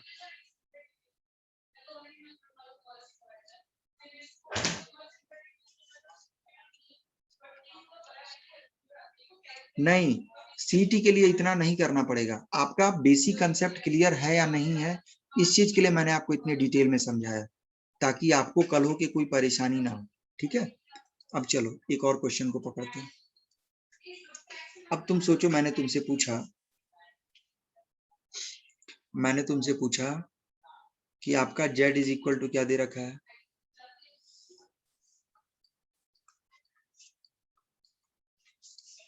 ये पूछा मैंने आपसे। अब बताओ इसका आर्गुमेंट क्या होगा, बताओ सारे स्टूडेंट जवाब दो, इसका आर्गुमेंट क्या होगा, बोलिए, आप बोलिए इसका आर्गुमेंट क्या होगा।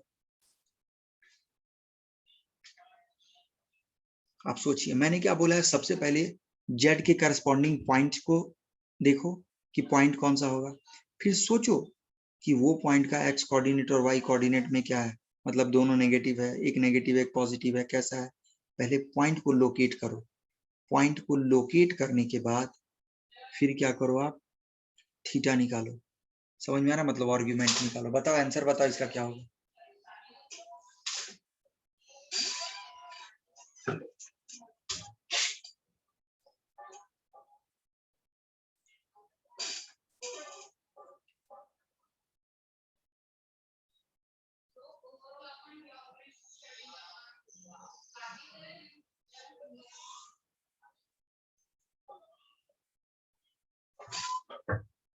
चलिए मैं बताऊं, देखो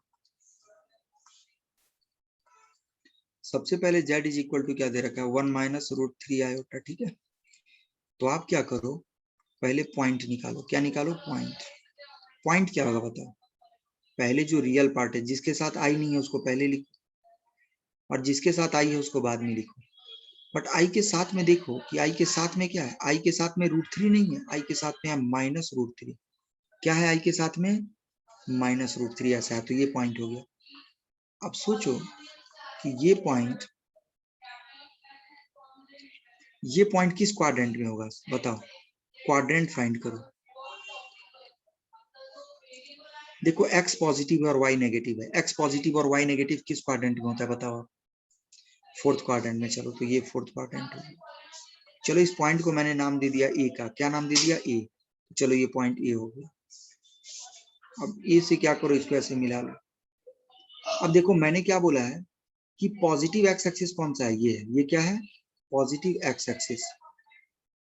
तो पॉजिटिव एक्स एक्सिस से आपका जो पॉइंट है उसको ओरिजिन से कनेक्ट करने के बाद जो लाइन बनती है, तो पॉजिटिव एक्स एक्सिस और लाइन ओ ए के बीच का जो एंगल होगा ना, ये एंगल को हम क्या बोलेंगे, इस एंगल को हम बोलेंगे, क्या बोलेंगे बताओ, इस एंगल को बोलेंगे आर्ग्यूमेंट। क्या बोलेंगे, आर्ग्यूमेंट। अब ये एंगल कैसे निकालोगे ये सोचो। तो मैंने क्या बोला है कि हमेशा सबसे पहले अल्फा निकालो। अल्फा इज इक्वल टू क्या होगा बोलो, tan इनवर्स। फिर लोगे क्या, मॉड। क्या लोगे, मॉड। मॉड लेना जरूरी है। फिर मॉड में क्या लोगे, y कोऑर्डिनेट ऑफ पॉइंट। तो बताओ पॉइंट का y कोऑर्डिनेट क्या है बोलो, पॉइंट का y कोऑर्डिनेट क्या है, माइनस रूट 3, तो लिखो माइनस रूट 3। नीचे क्या है बोलो 1, तो लिखो 1। देखो अब ये क्या बन गया, root 3 with negative sign. But root 3 mod का काम क्या है, आउटपुट को पॉजिटिव कर देना, तो आउटपुट क्या हो जाएगा बोलो, पॉजिटिव। तो tan इनवर्स रूट 3। अब tan इनवर्स रूट 3 का मतलब क्या हो गया बताओ, पाई बाई 3। पाई बाई 3 का मतलब कितना हो गया, 60 डिग्री। कितना हो गया बोलो, 60 डिग्री। कितना हो गया, 60 डिग्री। बट सोचो, अब तुमको एक बात बताता हूँ, तुम ध्यान दो। अगर मैं यहाँ से यहाँ पे जाऊं, ये अगर 30 डिग्री है, तो वही अगर 30 डिग्री मैं इधर जाऊं फोर्थ क्वाड्रेंट में, तो इसको क्या बोलेंगे, माइनस 30 डिग्री। क्या बोलेंगे बोलो, माइनस 30 डिग्री। तो इसका मतलब है आपका पॉइंट किस क्वाड्रेंट का है, फोर्थ क्वाड्रेंट। तो जब आपका पॉइंट फोर्थ क्वाड्रेंट में हो तो उस समय जो है ना आर्ग्यूमेंट, वो आर्ग्यूमेंट किसके बराबर हो जाता है, नेगेटिव ऑफ अल्फा के। तो आपने अल्फा क्या निकाला है बोलिए, 60 डिग्री। क्या निकाला है बोलिए, 60 डिग्री। तो आर्ग्यूमेंट इज इक्वल टू क्या हो जाएगा, -60 डिग्री। ठीक है, अब एक बात गौर से देख लो, अगर आपका पॉइंट समझ में आ रहा है, इफ पॉइंट, अगर आपका पॉइंट जो है ना फर्स्ट क्वाड्रेंट में है, किस क्वाड्रेंट में है, अगर पॉइंट फर्स्ट क्वाड्रेंट में है तो आर्ग्यूमेंट इज इक्वल टू क्या हो जाएगा, अल्फा। और अल्फा कैसे निकालेंगे, अल्फा हमेशा ये तरीके को निकालेंगे, ये तरीका यूज करेंगे अल्फा हमेशा। और अगर सोचो, अगर पॉइंट सेकेंड क्वाड्रेंट में हो, किस क्वाड्रेंट में बोलो, सेकेंड क्वाड्रेंट में, तब आर्ग्यूमेंट इज इक्वल टू क्या हो जाएगा बोलो, तब आर्ग्यूमेंट हो जाएगा पाई माइनस अल्फा। क्या हो जाएगा बोलो, पाई माइनस अल्फा। क्या हो जाएगा बोलो, पाई माइनस अल्फा। ठीक है, अगर यही पॉइंट थर्ड क्वाड्रेंट में हो, किस क्वाड्रेंट में हो, थर्ड क्वाड्रेंट में हो, ये थर्ड क्वाड्रेंट में, तब क्या हो जाएगा, तब आर्ग्यूमेंट इज इक्वल टू क्या हो जाएगा बोलो, माइनस पाई प्लस अल्फा। क्या हो जाएगा बोलो, माइनस पाई प्लस अल्फा। और अगर यही पॉइंट फोर्थ क्वाड्रेंट में हो तब आर्ग्यूमेंट इज इक्वल टू क्या हो जाएगा बोलो, तब हो जाएगा माइनस अल्फा। बोलो तुमको समझ में आया कि नहीं आया, ये चीज बताओ मुझे, समझ में आया कि नहीं आया। अभी किसी बच्चे ने मुझसे पूछा कि सर अगर मेरे से एग्जाम में सीटी में अगर ये क्वेश्चन पूछ दिया जाए तो इतना बड़ा करेंगे, नहीं बेटा इतना बड़ा नहीं करेंगे। अब मैं तुमको समझाता हूँ इतना बड़ा क्यों नहीं करेंगे। अगर मैंने पूछा z is equal to 1 minus iota, अगर मैंने तुमसे ये पूछ दिया क्वेश्चन, पूछा कि इसका आर्ग्यूमेंट क्या होगा, तो मैंने तुमको क्या बोला है, मैंने तुमको बोला है कि जो आई के साथ में उसको ऊपर लिखो। तो चलो देखो आई के साथ में क्या है, कुछ नहीं है का मतलब क्या है, 1 है, तो -1 को ऊपर लिखेंगे। और जो आई के साथ में नहीं है उसको नीचे लिखेंगे। तो -1/1 कितना हो गया, -1। इसका मॉड लेंगे तो कितना हो गया, 1। मतलब तुमको नेगेटिव साइन देखना ही नहीं है, तो क्या हो गया, 1। अब सोचना है कि tan में किस एंगल की वैल्यू 1 होती है, तो तुम बोलोगे π/4। तो तुमने π/4 निकाल लिया। फिर अब देखना है कि 1 माइनस आयोटा, 1 क्या है, x कोऑर्डिनेट, और i के साथ में जो -1 है ये क्या है, y कोऑर्डिनेट। मतलब x कोऑर्डिनेट पॉजिटिव और y कोऑर्डिनेट नेगेटिव। अब बताओ ये किस क्वाड्रेंट में होगा, तुम बोलो। तो तुम बोलोगे सर फोर्थ क्वाड्रेंट। और फोर्थ क्वाड्रेंट का यहाँ गौर से देखो नीचे क्या है, आर्ग्यूमेंट इज इक्वल टू क्या होता है, माइनस अल्फा। तो अल्फा की वैल्यू तुमने कितनी निकाली है, π/4। तो इसमें माइनस लगाओगे तो आंसर कितना हो जाएगा, -π/4। बोलो क्या तुमको पेन उठाने की जरूरत पड़ी, बोलो पड़ी, तुमको जरूरत पड़ी क्या, पेन उठाने की जरूरत पड़ी या नहीं पड़ी, बोलो फिर। तो पहले मैं आपको तैयार कर दूं तभी तो आप इंटेलिजेंट बनोगे ना, तो बाद में क्वेश्चन इजीली सॉल्व कर पाओगे। आप पहले से ही घबरा जाओगे कि सर इतने लंबे चौड़े, इतने लंबे चौड़े नहीं होते, बस ये कंसेप्ट बताना होता है, लंबे चौड़े थोड़े ही होते। अब देखो मैं इस चीज को क्या करो, आप लोग नोट कर लो, ये बहुत इंपॉर्टेंट है। ये क्या है, ये बहुत इंपॉर्टेंट है, वेरी वेरी इंपॉर्टेंट कंसेप्ट, ये बहुत ज्यादा इंपॉर्टेंट है। बोलो अभी फिर से मेरा रट्टा मार लो, अगर पॉइंट तुम्हारा फर्स्ट क्वाड्रेंट में है तो जो अल्फा निकालोगे वही अल्फा तुम्हारा आर्ग्यूमेंट हो जाएगा। और अल्फा इज इक्वल टू क्या हो जाएगा, अल्फा इज इक्वल टू याद रखो क्या होता है, tan inverse mod coefficient of iota. क्या होता है, कोफिशिएंट ऑफ आयोटा अपॉन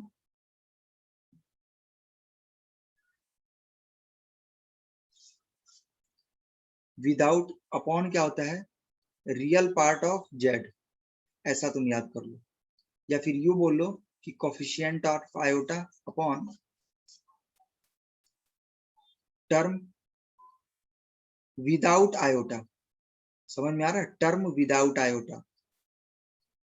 या फिर ये भी बोल सकते हो tan inverse imaginary part of z upon real part of z। या तुम ये भी बोल सकते हो tan इनवर्स y/x, ऐसा। ठीक है, ये सारी चीजें तुम पहले क्या करना, हमेशा आपको पहले अल्फा फाइंड करना है। क्या फाइंड करना है बोलो, पहले हमेशा अल्फा फाइंड करना है। अल्फा जब फाइंड कर लो उसके बाद में पॉइंट को आइडेंटिफाई करो, पॉइंट लाइज इन विच क्वाड्रेंट। समझ में आ रहा है, ये point lies in first quadrant, then argument will be equal to alpha। and if point lies in second quadrant then argument will be pi minus alpha. ठीक है, ऐसे करके आपको जानना है. ठीक है, चीजें क्लियर हो रही है क्या? नहीं सर, हवा नहीं लग रहा क्या? हवा लग रहा है क्या थोड़ा बहुत? चलिए आगे चलते हैं. एक क्वेश्चन बताइए मुझे. z is equal to √3 minus iota दे रखा है. अब बताओ मुझे ये इसका आंसर क्या होगा. z is equal to minus √3 minus iota दे रखा है. z is equal to minus √3 plus iota दे रखा है और z इज इक्वल टू √3 दोनों नहीं, √3 प्लस आयोटा दे रखा है. ये तुम्हारे पास 4 क्वेश्चन है. ये चारों क्वेश्चन तुमको सॉल्व करने हैं और जो बच्चा सारे आंसर देगा उसको चॉकलेट खिलाऊंगा.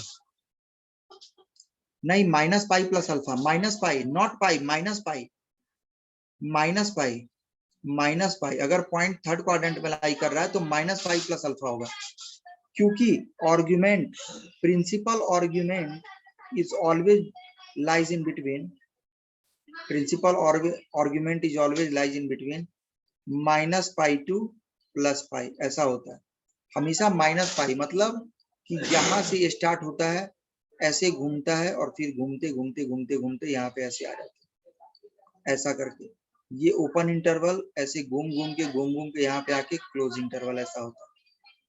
इधर पहले देखो, इधर से इधर जाओगे तो यहाँ पे क्या मिलेगा, माइनस पाई. इधर से इधर जाओगे तो क्या मिलेगा, प्लस पाई. ठीक है, चलो जल्दी आंसर बताओ मुझे.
अरे क्वेश्चन नहीं दिख रहा है,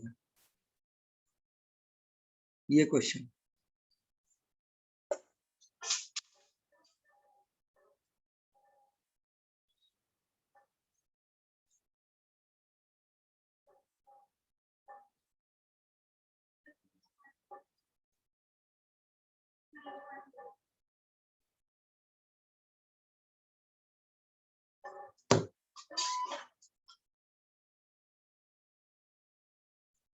बताइए, जल्दी बताइए.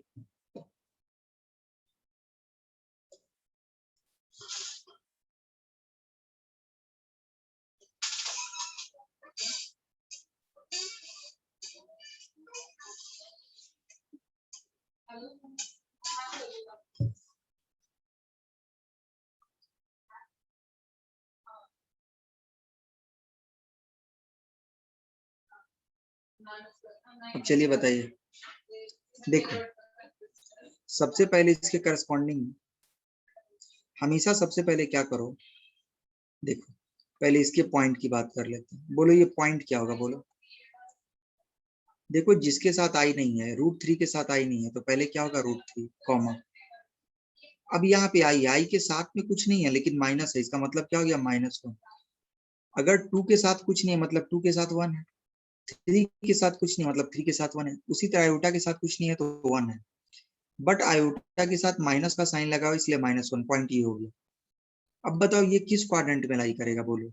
सबसे पहले तो तुम क्या करो, अल्फा फाइंड कर लो. अल्फा इज इक्वल टू क्या होता है, tan इनवर्स मॉड. क्या होता है, इसको क्या बोलते हैं, मॉड. क्या होता है, देखो y कोऑर्डिनेट अपॉन क्या हो जाएगा, x कोऑर्डिनेट. तो बोलो y कोऑर्डिनेट क्या है, बोलो -1 अपॉन नीचे क्या है, √3. तो क्या हो गया tan इनवर्स 1/√3। तो 1/√3 का मतलब कौन सा एंगल होगा बताओ। tan में किस एंगल की वैल्यू 1/√3 होती है? तो आप बोलोगे सर π/6 मतलब 30 डिग्री। ठीक है 30 डिग्री। तो अल्फा की वैल्यू तुमको क्या मिल गई 30 डिग्री। क्या मिल गई अल्फा की वैल्यू 30 डिग्री। अब देखो ये पॉइंट किस क्वाड्रेंट में लाई कर रहा है? Fourth quadrant. किस क्वाड्रेंट में लाई कर रहा है? जो पहला क्वेश्चन है वो किस क्वाड्रेंट में लाई कर रहा है? Fourth quadrant. तो फोर्थ क्वाड्रेंट में चलो देखो ये फोर्थ नंबर का देखो मैंने जो दिखाया। मैंने क्या बोला? If point lies in fourth quadrant then argument is equal to क्या है? Minus alpha. क्या है बोलो? Minus alpha. तो तुम खुद सोच के देखो कि अगर पॉइंट तुम्हारा फोर्थ क्वाड्रेंट में लाई कर रहा है तो आर्गुमेंट की वैल्यू क्या हो जाएगी? Minus of alpha. और अल्फा की वैल्यू कितनी है? 30 डिग्री। तो 30 डिग्री हो गया। 30 डिग्री का मतलब -π/6 भी बोल सकते हो। तो बताओ किसका आंसर आया? किसका आंसर आया -π/6? एक नंबर भारी। चलिए बहुत अच्छा। देखो एक बात बता रहे हैं, ये जो ऊपर से लेके नीचे तक जितने भी चारों क्वेश्चन है ना, ये चारों क्वेश्चन में साइन सिर्फ बदलता है। If sign change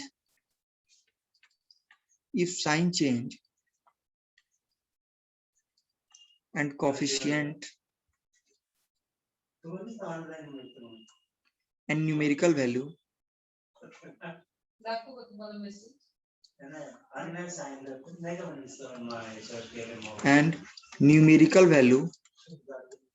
doesn't change,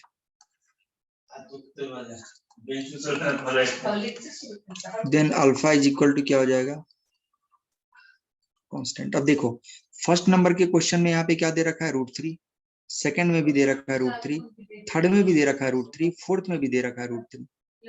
आई का कोफिशिएंट फर्स्ट क्वेश्चन में भी 1, सेकंड में भी 1, थर्ड में भी 1 और फोर्थ में भी 1, सब में 1 1 है।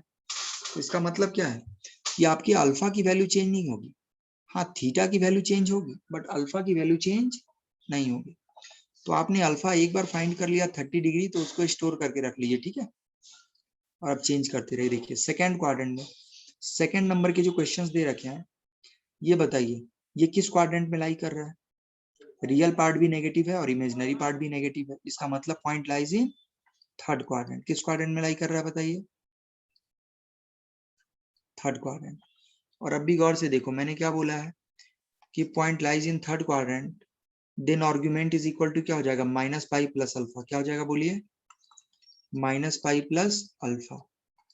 बट अल्फा की वैल्यू क्या दे रखी है? अल्फा की वैल्यू π/6 दे रखी है। ठीक है तो 6 × π इसको क्या कीजिए? क्रॉस मल्टीप्लाई कीजिए।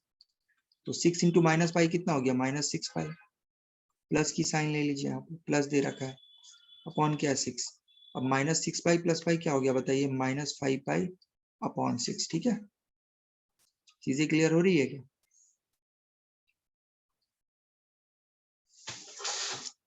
एक दो स्टूडेंट है क्लास के अंदर में जो आंसर करेक्ट दे रहा है, बाकी लोग ऐसे ही बैठे हुए लग रहा है मुझे, है ना। अच्छा चलिए थर्ड नंबर क्वेश्चन के लिए देख लीजिए। अब थर्ड नंबर क्वेश्चन में क्या बताइए? एक्स कोऑर्डिनेट नेगेटिव है और वाई कोऑर्डिनेट पॉजिटिव है। इसका मतलब है कि ये पॉइंट किस क्वाड्रेंट में लाई कर रहा है? सेकेंड क्वाड्रेंट के अंदर। ठीक और सेकेंड क्वाड्रेंट में अगर लाई कर रहा है तो बताइए सेकेंड क्वाड्रेंट के लिए क्या है बताइए? π - अल्फा। क्या है बोलिए? π - अल्फा आर्ग्यूमेंट। क्या कर लीजिए? पाई माइनस, ये क्या हो गया? π/6। अब 6 × π क्या हो गया बताइए? 6π माइनस क्या दे रखा है? पाई अपॉन क्या? 6। 6π - π क्या हो जाएगा? 5π/6।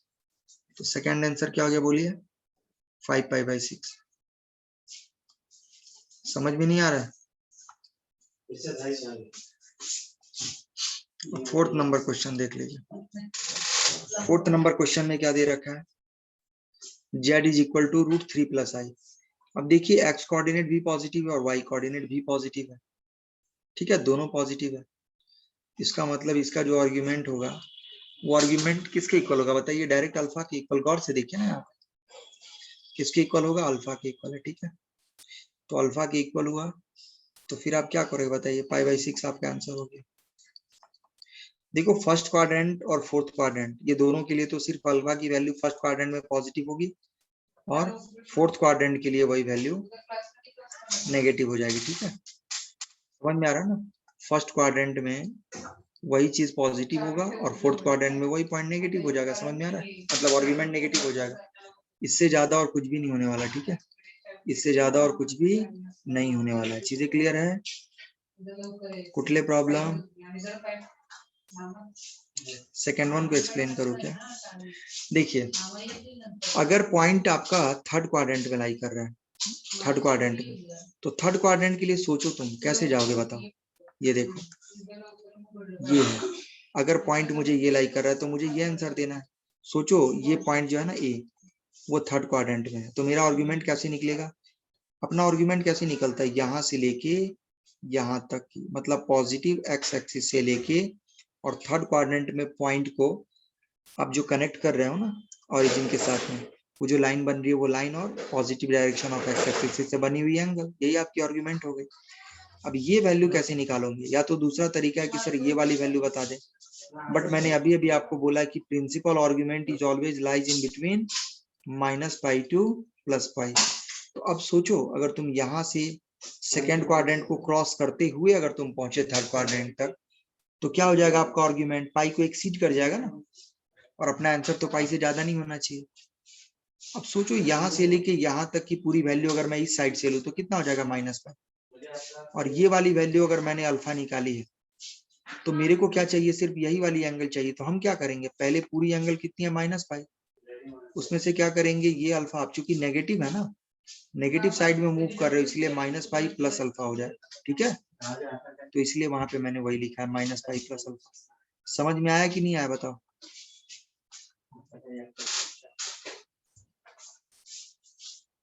थर्ड क्वाड्रेंट में 5π/6 कहाँ आया यार? थर्ड क्वाड्रेंट में -5π/6 आया।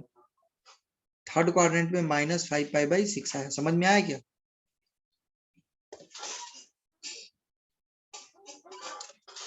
समझ में आ रहा है? नहीं?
ठीक है, समझ में आ रहा है क्या आप लोगों को?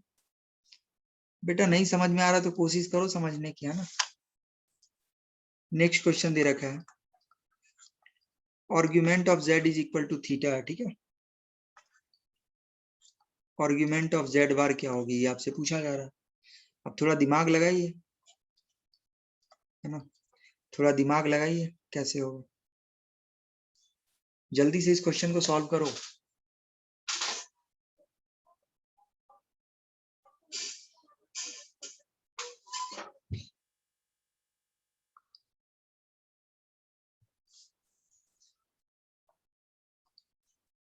देखो, एक बात बता रहा, आप क्या करो ना, z को x प्लस आयोटा y ले लो, ठीक है? और फिर आपको क्या बोला है? z बार का मतलब क्या हो गया? कॉन्जुगेट, कॉन्जुगेट, ठीक है?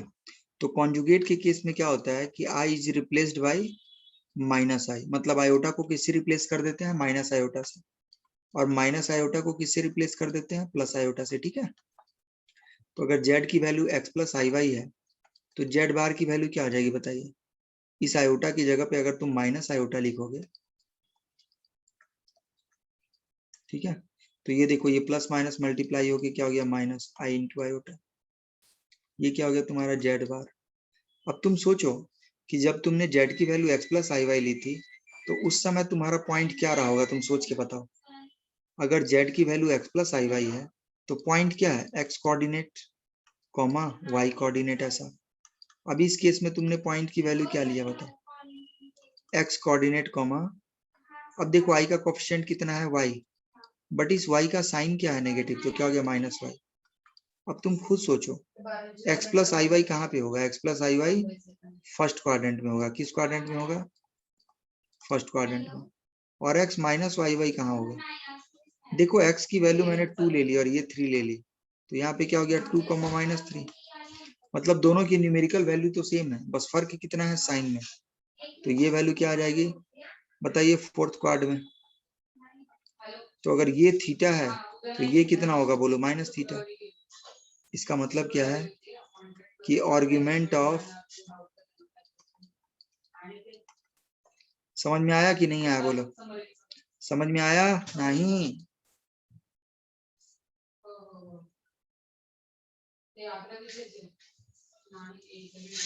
एक नेक्स्ट क्वेश्चन आपसे पूछा गया कि z is equal to -1 plus √3 iota दे रखा है, then theta is equal to क्या होगा, ये आपसे पूछा जा रहा है। जल्दी बताओ, जल्दी बताओ इस क्वेश्चन का आंसर, मैंने अभी अभी तुमको शायद बताया था, तुम जल्दी बोलो इसका आंसर क्या होगा।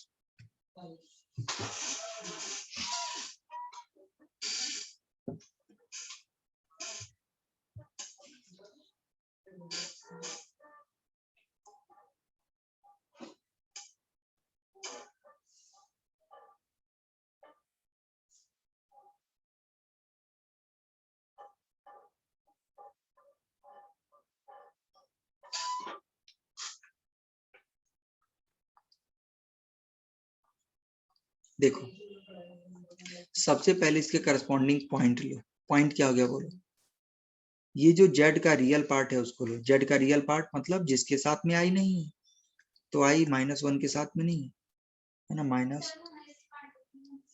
-1 के साथ में आई नहीं है, तो -1 कॉमा आई के साथ में क्या है √3, तो ऐसा ले लिया आपने, ठीक है, ये आपका पॉइंट हो गया है ना, ये आपका पॉइंट हो गया।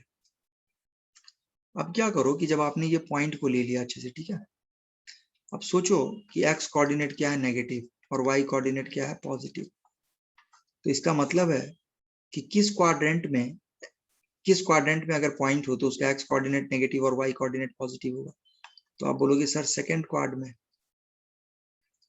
और सेकंड क्वाड्रेंट में जो थीटा होता है वो क्या होता है पाई माइनस, फिर क्या करते हैं हम अल्फा, बट अल्फा निकालते कैसे हैं, tan इनवर्स मॉड लेते हैं पॉइंट का y कोऑर्डिनेट, तो बताओ y कोऑर्डिनेट कितना है √3 अपॉन पॉइंट का x कोऑर्डिनेट है ना, तो ये क्या हो गया √3, क्योंकि √3 अपॉन -1 क्या होगा -√3, और -√3 के ऊपर अगर मॉड चढ़ा दिएगा तो +√3, तो ये क्या हो गया π/3, कितना हो गया बोलो π/3। तो अभी अभी तुमने बोला कि पाई माइनस अल्फा की वैल्यू π/3 निकाल दिए, तो कितना हो गया पाई माइनस π/3। अब देखो पाई से मल्टीप्लाई क्रॉस मल्टीप्लाई तो कितना हो गया 3 पाई, फिर यहाँ साइन क्या है माइनस, तो तुम लो माइनस, फिर ऊपर क्या दे रखा है पाई अपॉन क्या हो गया 3 पाई माइनस पाई कितना होता है 2 पाई, नीचे क्या है 3, तो आंसर क्या हो गया 2 पाई/3। समझ में आया कि नहीं आया बोलो, हाँ अल्फा इज इक्वल टू π/3, बहुत बढ़िया। सुमित पुजारी ने आंसर बराबर दिया, सुमित तुमने आंसर दिया बेटा कि पीछे से कॉपी मार लिया है ना, पीछे से कॉपी मार लिया क्या तुम लोगों ने, हाँ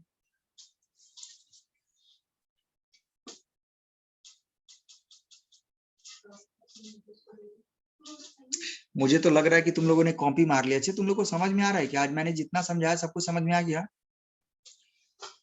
आपके कॉम्प्लेक्स नंबर में सबसे ज्यादा जो टफ टॉपिक है ना, मतलब अगर मैं आर्ग्यूमेंट की बात करूं या फिर मैं मॉड्यूलस की बात करूं या फिर मैं कॉन्जुगेट की बात करूं, तो वो तीनों में जो है ना सबसे ज्यादा इंपॉर्टेंट आपका आर्ग्यूमेंट ही है, ठीक है। मॉड फाइंड करना बहुत इजी रहता है, मॉड में कुछ देखने की जरूरत नहीं पड़ती है, किसी क्वाड्रेंट के आइडेंटिफिकेशन की नीड नहीं होती है वहां पे, ठीक है। डायरेक्टली रूट पकड़े, रियल पार्ट का स्क्वायर किए और इमेजिनरी पार्ट का स्क्वायर किए, दोनों के स्क्वायर को ऐड कर लो और उसके ऊपर रूट लगा दो, बस सिंपल सी लॉजिक है, उसमें क्वाड्रेंट को देखने की जरूरत नहीं है। कॉन्जुगेट में बस आई को माइनस आई से रिप्लेस कर लो, ए प्लस आयोटा बी में कन्वर्ट करो और आई को रिप्लेस कर लो माइनस आई से। लोकस ऑफ कॉम्प्लेक्स नंबर, आपका लोकस हुआ है क्या, but locus of complex number, locus आपका हुआ है या नहीं हुआ है ये बताइए मुझे। अगर आपका लोकस हो गया है तब तो समझ में आना चाहिए। और अगर लोकस नहीं हुआ है तो फिर मैं आपको समझाऊंगा, आप टेंशन मत लो, है ना। लोकस पार्ट देखो, मैं आपको बता रहा हूँ जेई के पॉइंट ऑफ व्यू से लोकस बहुत ज्यादा इंपॉर्टेंट है, ठीक है। मतलब जेई में अगर एडवांस के लिए जा रहे हो तब तो खैर इंपॉर्टेंट है बहुत ज्यादा, बट अगर मेन तक जा रहे हैं तो फिर मेन के लिए तो आपको ज्यादा टफ क्वेश्चंस नहीं रहते, इजी रहते, बट एडवांस के लिए तो श्योर हो जाओ कि प्रॉपर्टी ही यूज में आते हैं, वहां पे कुछ और लगता ही नहीं है। समझ में आ रहा है ना। जाने दीजिए, हम देखेंगे, टेंशन मत लो आप उन सब चीजों, है कि नहीं।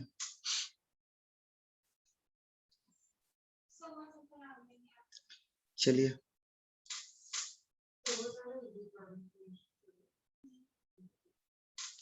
एक नेक्स्ट क्वेश्चन दे रखा है 5 plus i raise to 22 plus i raise to 36 plus i raise to 56।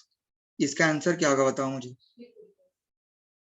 Next question दे रखा है 1 plus iota raise to 5 into 1 minus iota raise to 5, इसकी वैल्यू बतानी है।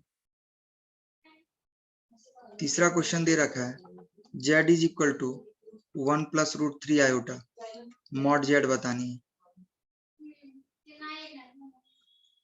नेक्स्ट क्वेश्चन है पोलर फॉर्म में कन्वर्ट करना है, किसको, तो z is equal to 4 plus 4 root 3 into iota, ये है, ठीक है। नेक्स्ट क्वेश्चन दे रखा है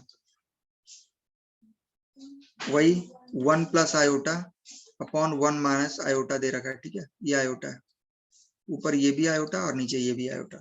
इसका क्या करना है, एम्पलीट्यूड फाइंड करनी है, ठीक है। ये चीजें आपको बतानी है। अब चलिए, अब इसका आंसर बताना शुरू कीजिए, है ना। देखिए, जो फर्स्ट क्वेश्चन है ना, फर्स्ट क्वेश्चन में क्या दे रखा है, 5 को तो एज इट इज रखना है प्लस। मैंने क्या बोला है कि आई के पावर में अगर कुछ दे रखा है तो पहले उस पावर को क्या करो, 4 से डिवाइड करो। तो पावर कितना है 22, 22 को अगर तुमने 4 से डिवाइड किया तो 5 4 जा 20, रिमाइंडर क्या आया 2। तो वो 2 को हम क्या करेंगे, आई के पावर में ले लेंगे। आई के पावर में हमेशा 4 से डिवाइड करने के बाद जो रिमाइंडर रहता है ना, उसको आई के पावर में लेते हैं प्लस। अब देखो यहाँ पे आई की पावर क्या है 36, 36 को 4 से डिवाइड करो तो 4 से ये कंप्लीट डिवाइड हो जा रहा है। तो अगर कंप्लीट डिवाइड हो जा रहा है तो रिमाइंडर कितना होगा 0 प्लस। अब ये चलो 56, 56 भी क्या हो रहा है, कंप्लीट डिवाइड हो जा रहा है 4 से। 56 को अगर तुमने 4 से डिवाइड किया तो ये कंप्लीट डिवाइड हो जा रहा है, समझ में आ रहा है। मतलब रिमाइंडर कितना आ रहा है 0, है ना। इधर हो गया 5। अब देखो आई स्क्वायर की वैल्यू कितनी होती है, आई स्क्वायर की वैल्यू होती है -1। अब आई रेज टू 0 कितना हो गया 1, आई रेज टू 0 कितना हो गया 1, -1 प्लस 1 कैंसिल, 5 प्लस 1 कितना हो गया 6। तो इसका आंसर हो गया 6। दूसरा क्वेश्चन गौर से देखो, जब पावर सेम हो ना, क्या हो, जब पावर सेम हो, तो जब पावर सेम हो ना, देखो यहाँ पे ये जो पावर दे रखा है ये पावर सेम है, तो हम क्या करेंगे, बेस को आपस में मल्टीप्लाई कर लेंगे। तो बेस क्या दे रखा है 1 माइनस आई, और इधर क्या दे रखा है 1 प्लस आई, ठीक है। इन दोनों को मल्टीप्लाई कर लेंगे और पावर क्या दे रखा है 5। अब इन दोनों को आपस में मल्टीप्लाई कीजिए, ये देखिए एक दूसरे का क्या है कॉन्जुगेट। एक मिनट, एक मिनट।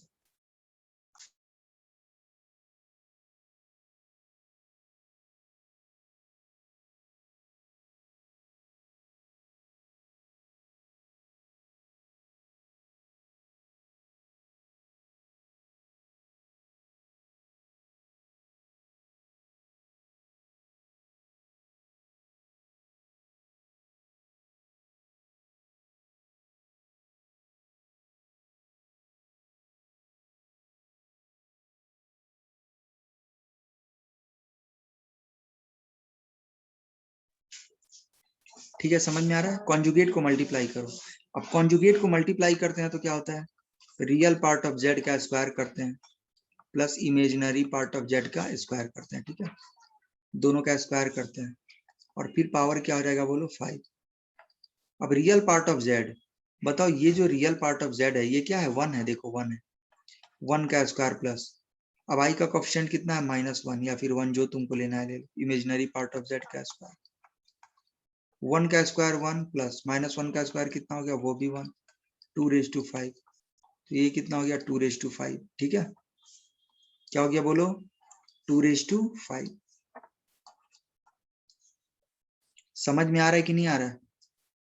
नहीं आ रहा है सर, समझ में नहीं आ रहा है ना। थर्ड नंबर क्वेश्चन में दे रखो, mod z is equal to क्या होता है, root over real part of z का square plus imaginary part of z का स्क्वायर, है ना। अब बताओ रियल पार्ट ऑफ z क्या है, 1 है, तो 1 का square plus imaginary part of z क्या है, √3, तो क्या करोगे, √3 का स्क्वायर, 1 का स्क्वायर हो गया 1, √3 का स्क्वायर हो गया 3, 3 + 1 कितना हो गया 4, आंसर क्या आ गया 2। ठीक है, चीजें क्लियर हो रही है, बहुत बढ़िया। अब नेक्स्ट क्वेश्चन क्या दे रखा है, पोलर फॉर्म में कन्वर्ट करना है, तो z इज इक्वल टू क्या दे रखा है, 4 + 4 √3i। सबसे पहले कभी भी अगर पोलर फॉर्म में कन्वर्ट करना है तो r फाइंड कर लो, r इज इक्वल टू क्या होता है, r इज इक्वल टू होता है रियल पार्ट ऑफ z का square plus imaginary part of z का स्क्वायर, यही होता है ना। अब बताओ रियल पार्ट कितना है 4, तो 4 का स्क्वायर प्लस इमेजिनरी पार्ट क्या है 4√3, तो इसका स्क्वायर, 4 का स्क्वायर कितना हो गया बोलो, 4 का स्क्वायर हो गया 16 प्लस इधर 4 का स्क्वायर क्या हो गया 16, √3 का स्क्वायर क्या हो गया 3,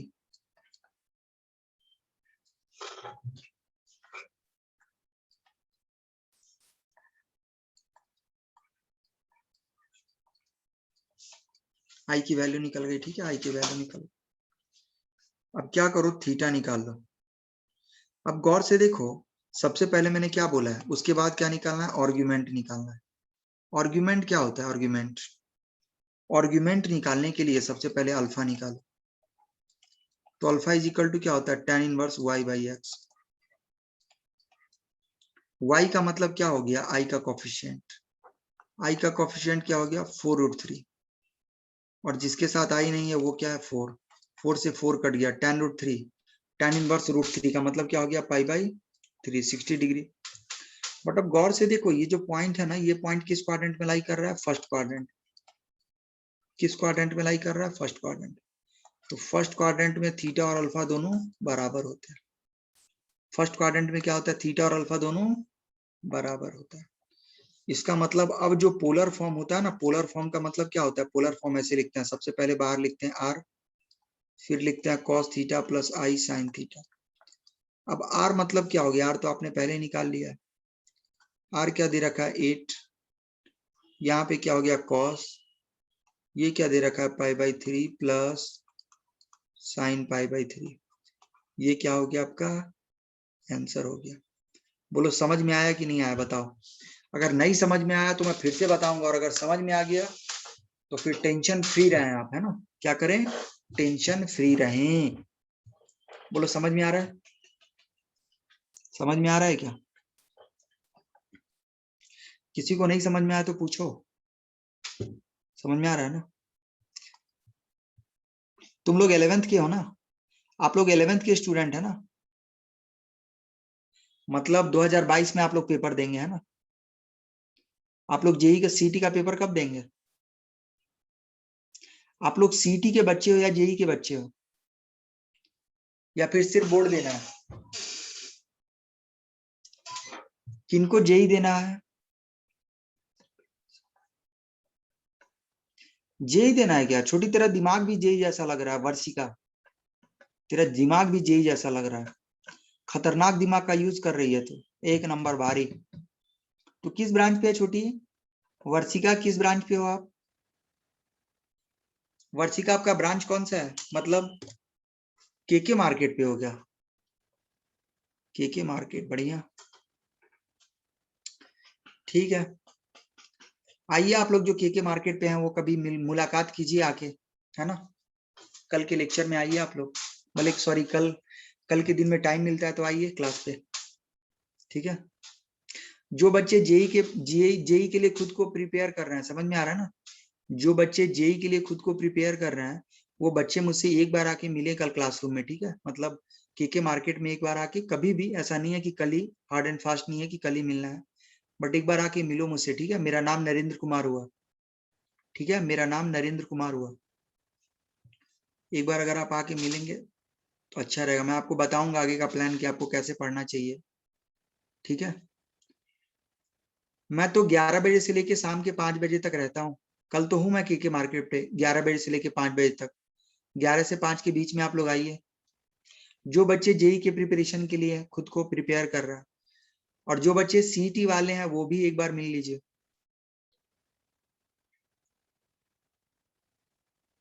बेटा ऐसा ब्रांच पे ही हूँ मैं, ऐसा नहीं है, मैं दोनों ब्रांच को हैंडल करता हूँ। किसी दिन यहाँ पे रहता हूँ, किसी दिन वहां पे रहता हूँ, आप उसका टेंशन मत लो, बट एक बार मिलो आप लोग कभी आके ऐसा, ठीक है। आप टेंशन मत लो बाबा, आप आराम से क्वालिफाई कर जाओगे। आप ये टेंशन लेके मत बैठो कि हम क्वालिफाई करेंगे नहीं करेंगे, ऐसा नहीं। आपके पास अभी बहुत सारा टाइम पड़ा हुआ है। अभी आप 11th की हो, अभी से सीरियस हो जाओ, अभी से तुमको ये लगना चाहिए कि मुझे किसी भी हाल में क्वालिफाई कर जाना है, किसी भी हाल में ही नहीं। आपके सिलेबस टाइम से बहुत पहले खत्म हो जाएंगे, विथ रिवीजन टाइम से पहले आपके सिलेबस कवर हो जाएंगे। रिवाइज भी आप अच्छे से कर लोगे। प्रिपरेशन अभी से स्टार्ट करो अच्छे तरीके से। डेली कम से कम 1-1 घंटे पढ़ाई करो, कम से कम 3 घंटे तो भी पढ़ो, 4 घंटे अभी से। लेक्चर करने के बाद डेली 3 से 4 घंटे आप घर पे सेल्फ स्टडी करो, ठीक है। सेल्फ स्टडी करेंगे ना तो आपके लिए अच्छा रहेगा, है कि नहीं। बाकी तो आप होशियार खुद ही है, मैं क्या समझाऊं आप लोग को, है ना, ठीक है। आप जब भी बोलिएगा मैं अवेलेबल ही रहूंगा, ऐसा कुछ नहीं है। आपको वो चीज टाइम सर बता देंगे। मैं वैसे देखो कल मैं केके मार्केट ब्रांच पे हूँ, तो जिसको मिलना है वो कल आके एक बार मिल लीजिए, ठीक है, केके मार्केट वाले ब्रांच पे, ठीक है। चलिए आगे चलते हैं, बताते हैं। देखिए नेक्स्ट क्वेश्चन पूछा गया है एम्पलीट्यूड। तो आप क्या करें, 1+i/1 - i, ठीक है। 1+i, आपसे क्वेश्चन क्या पूछा गया है, 1+i/1 - i, इसका एम्पलीट्यूड फाइंड करने के लिए। तो मैंने आपको क्या बोला है, मैंने आपको बोला है कि सबसे पहले आपको क्या करना है, a प्लस IB में कन्वर्ट करना है, ठीक है। तो आप क्या करो, 1 - i से मल्टीप्लाई करो और 1 - i से डिवाइड करो। ऊपर को ऊपर से मल्टीप्लाई करो, 1 को 1 से करोगे तो 1, 1 को -i से करोगे तो -i, प्लस i को 1 से करोगे तो प्लस i, प्लस माइनस माई, i इंटू आई कितना हो गया, i²। नीचे क्या है, कॉन्जुगेट, क्या है कॉन्जुगेट का मल्टीप्लीकेशन, क्या बोला है, रियल पार्ट का स्क्वायर। तो रियल पार्ट क्या है, 1, 1 का स्क्वायर क्या हो गया, 1 प्लस आई का कोएफिशिएंट -1 स्क्वायर कितना हो गया, +1। अब देखो आई से आई कट गया, ऊपर देखिए देखो आई स्क्वायर की वैल्यू कितनी होती है, -1 अपॉन 1 + 1 कितना हो गया, 2। ऊपर 1 + 1, नीचे भी 2, 2/2 कितना हो गया, 1। हमेशा याद रखो, एक बात हमेशा ध्यान से सुनो, कोई भी रियल नंबर,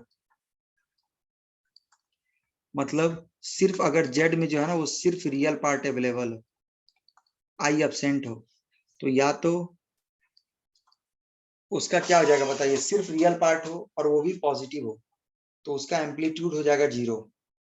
और अगर रियल पार्ट कोई कांस्टेंट हो बट वो नेगेटिव हो, तो उसका एम्पलीट्यूड हो जाएगा पाई। क्या हो जाएगा बोलो, पाई। जैसे किसी ने पूछा 2 - 2 i - i, तो देखो 2 कहाँ पे होगा बताओ, 2 के साथ कोई आई वाला पार्ट नहीं है, मतलब 2 एक ऐसे पॉइंट को रिप्रेजेंट कर रहा है जिसका x कोऑर्डिनेट 2 है और y कोऑर्डिनेट 0 है। तो बताओ ये पॉइंट 2,0 कहाँ पे होगा, तुम बोलो। 2,0 कहाँ होगा, x एक्सिस पे, और अगर कोई पॉइंट पॉजिटिव x एक्सिस पे है तो उसका आर्ग्यूमेंट कितना हो गया, 0। अब देखो -2 का मतलब ये एक ऐसे पॉइंट को रिप्रेजेंट कर रहा है जिसका x कोऑर्डिनेट -2 और y कोऑर्डिनेट 0, मतलब वो यहाँ हो गया। अब बताओ इसका एम्पलीट्यूड कितना हो जाएगा, इसका एम्पलीट्यूड भी यहाँ से यहाँ देखो कितना हो गया, पाई। तो इसका एम्पलीट्यूड कितना हो जाएगा, पाई। अब देखो आई का कोएफिशिएंट कितना है, पॉजिटिव। देखो ना आई का कोएफिशिएंट कितना है, +1। तो +1 कहाँ पे होगा बताओ, ऊपर होगा। कितना होगा, +1 ऊपर होगा। तो अब बताओ ये एंगल कितना बना रहा है एक्स एक्सिस के साथ, π/2। तो यहाँ पे क्या हो गया, π/2। अब यहाँ देखो आई का कोएफिशिएंट कितना है, -1। -1 कहाँ होगा, यहाँ। तो अब ये इतना कितना क्वाड्रेंट बताएगा, बताओ, -π/2 आपका आंसर हो जाएगा। ठीक है, चीजें क्लियर हुई?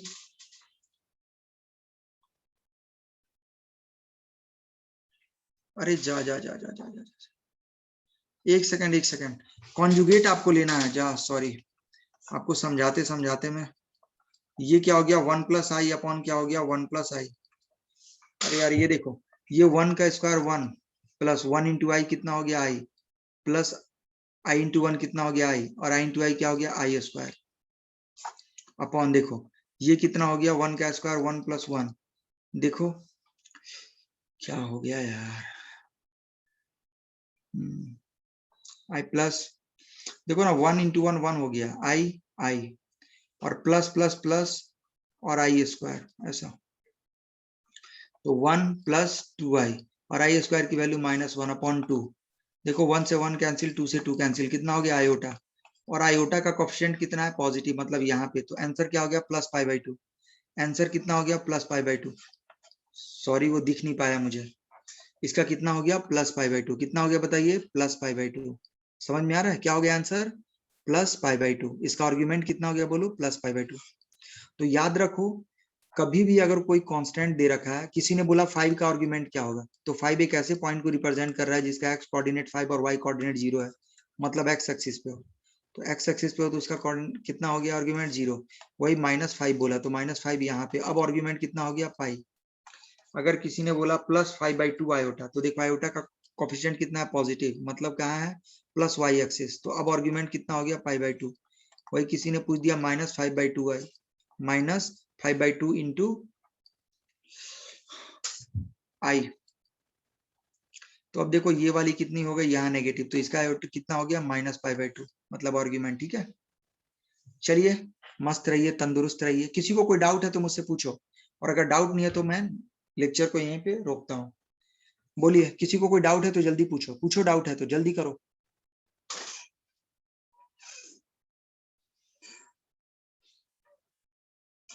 किसी को डाउट है, किसी को डाउट है तो बोलो, डाउट है तो बोलो जल्दी, डाउट आहे की नाही, डाउट आहे तर सांग मला, नाही डाउट आहे का,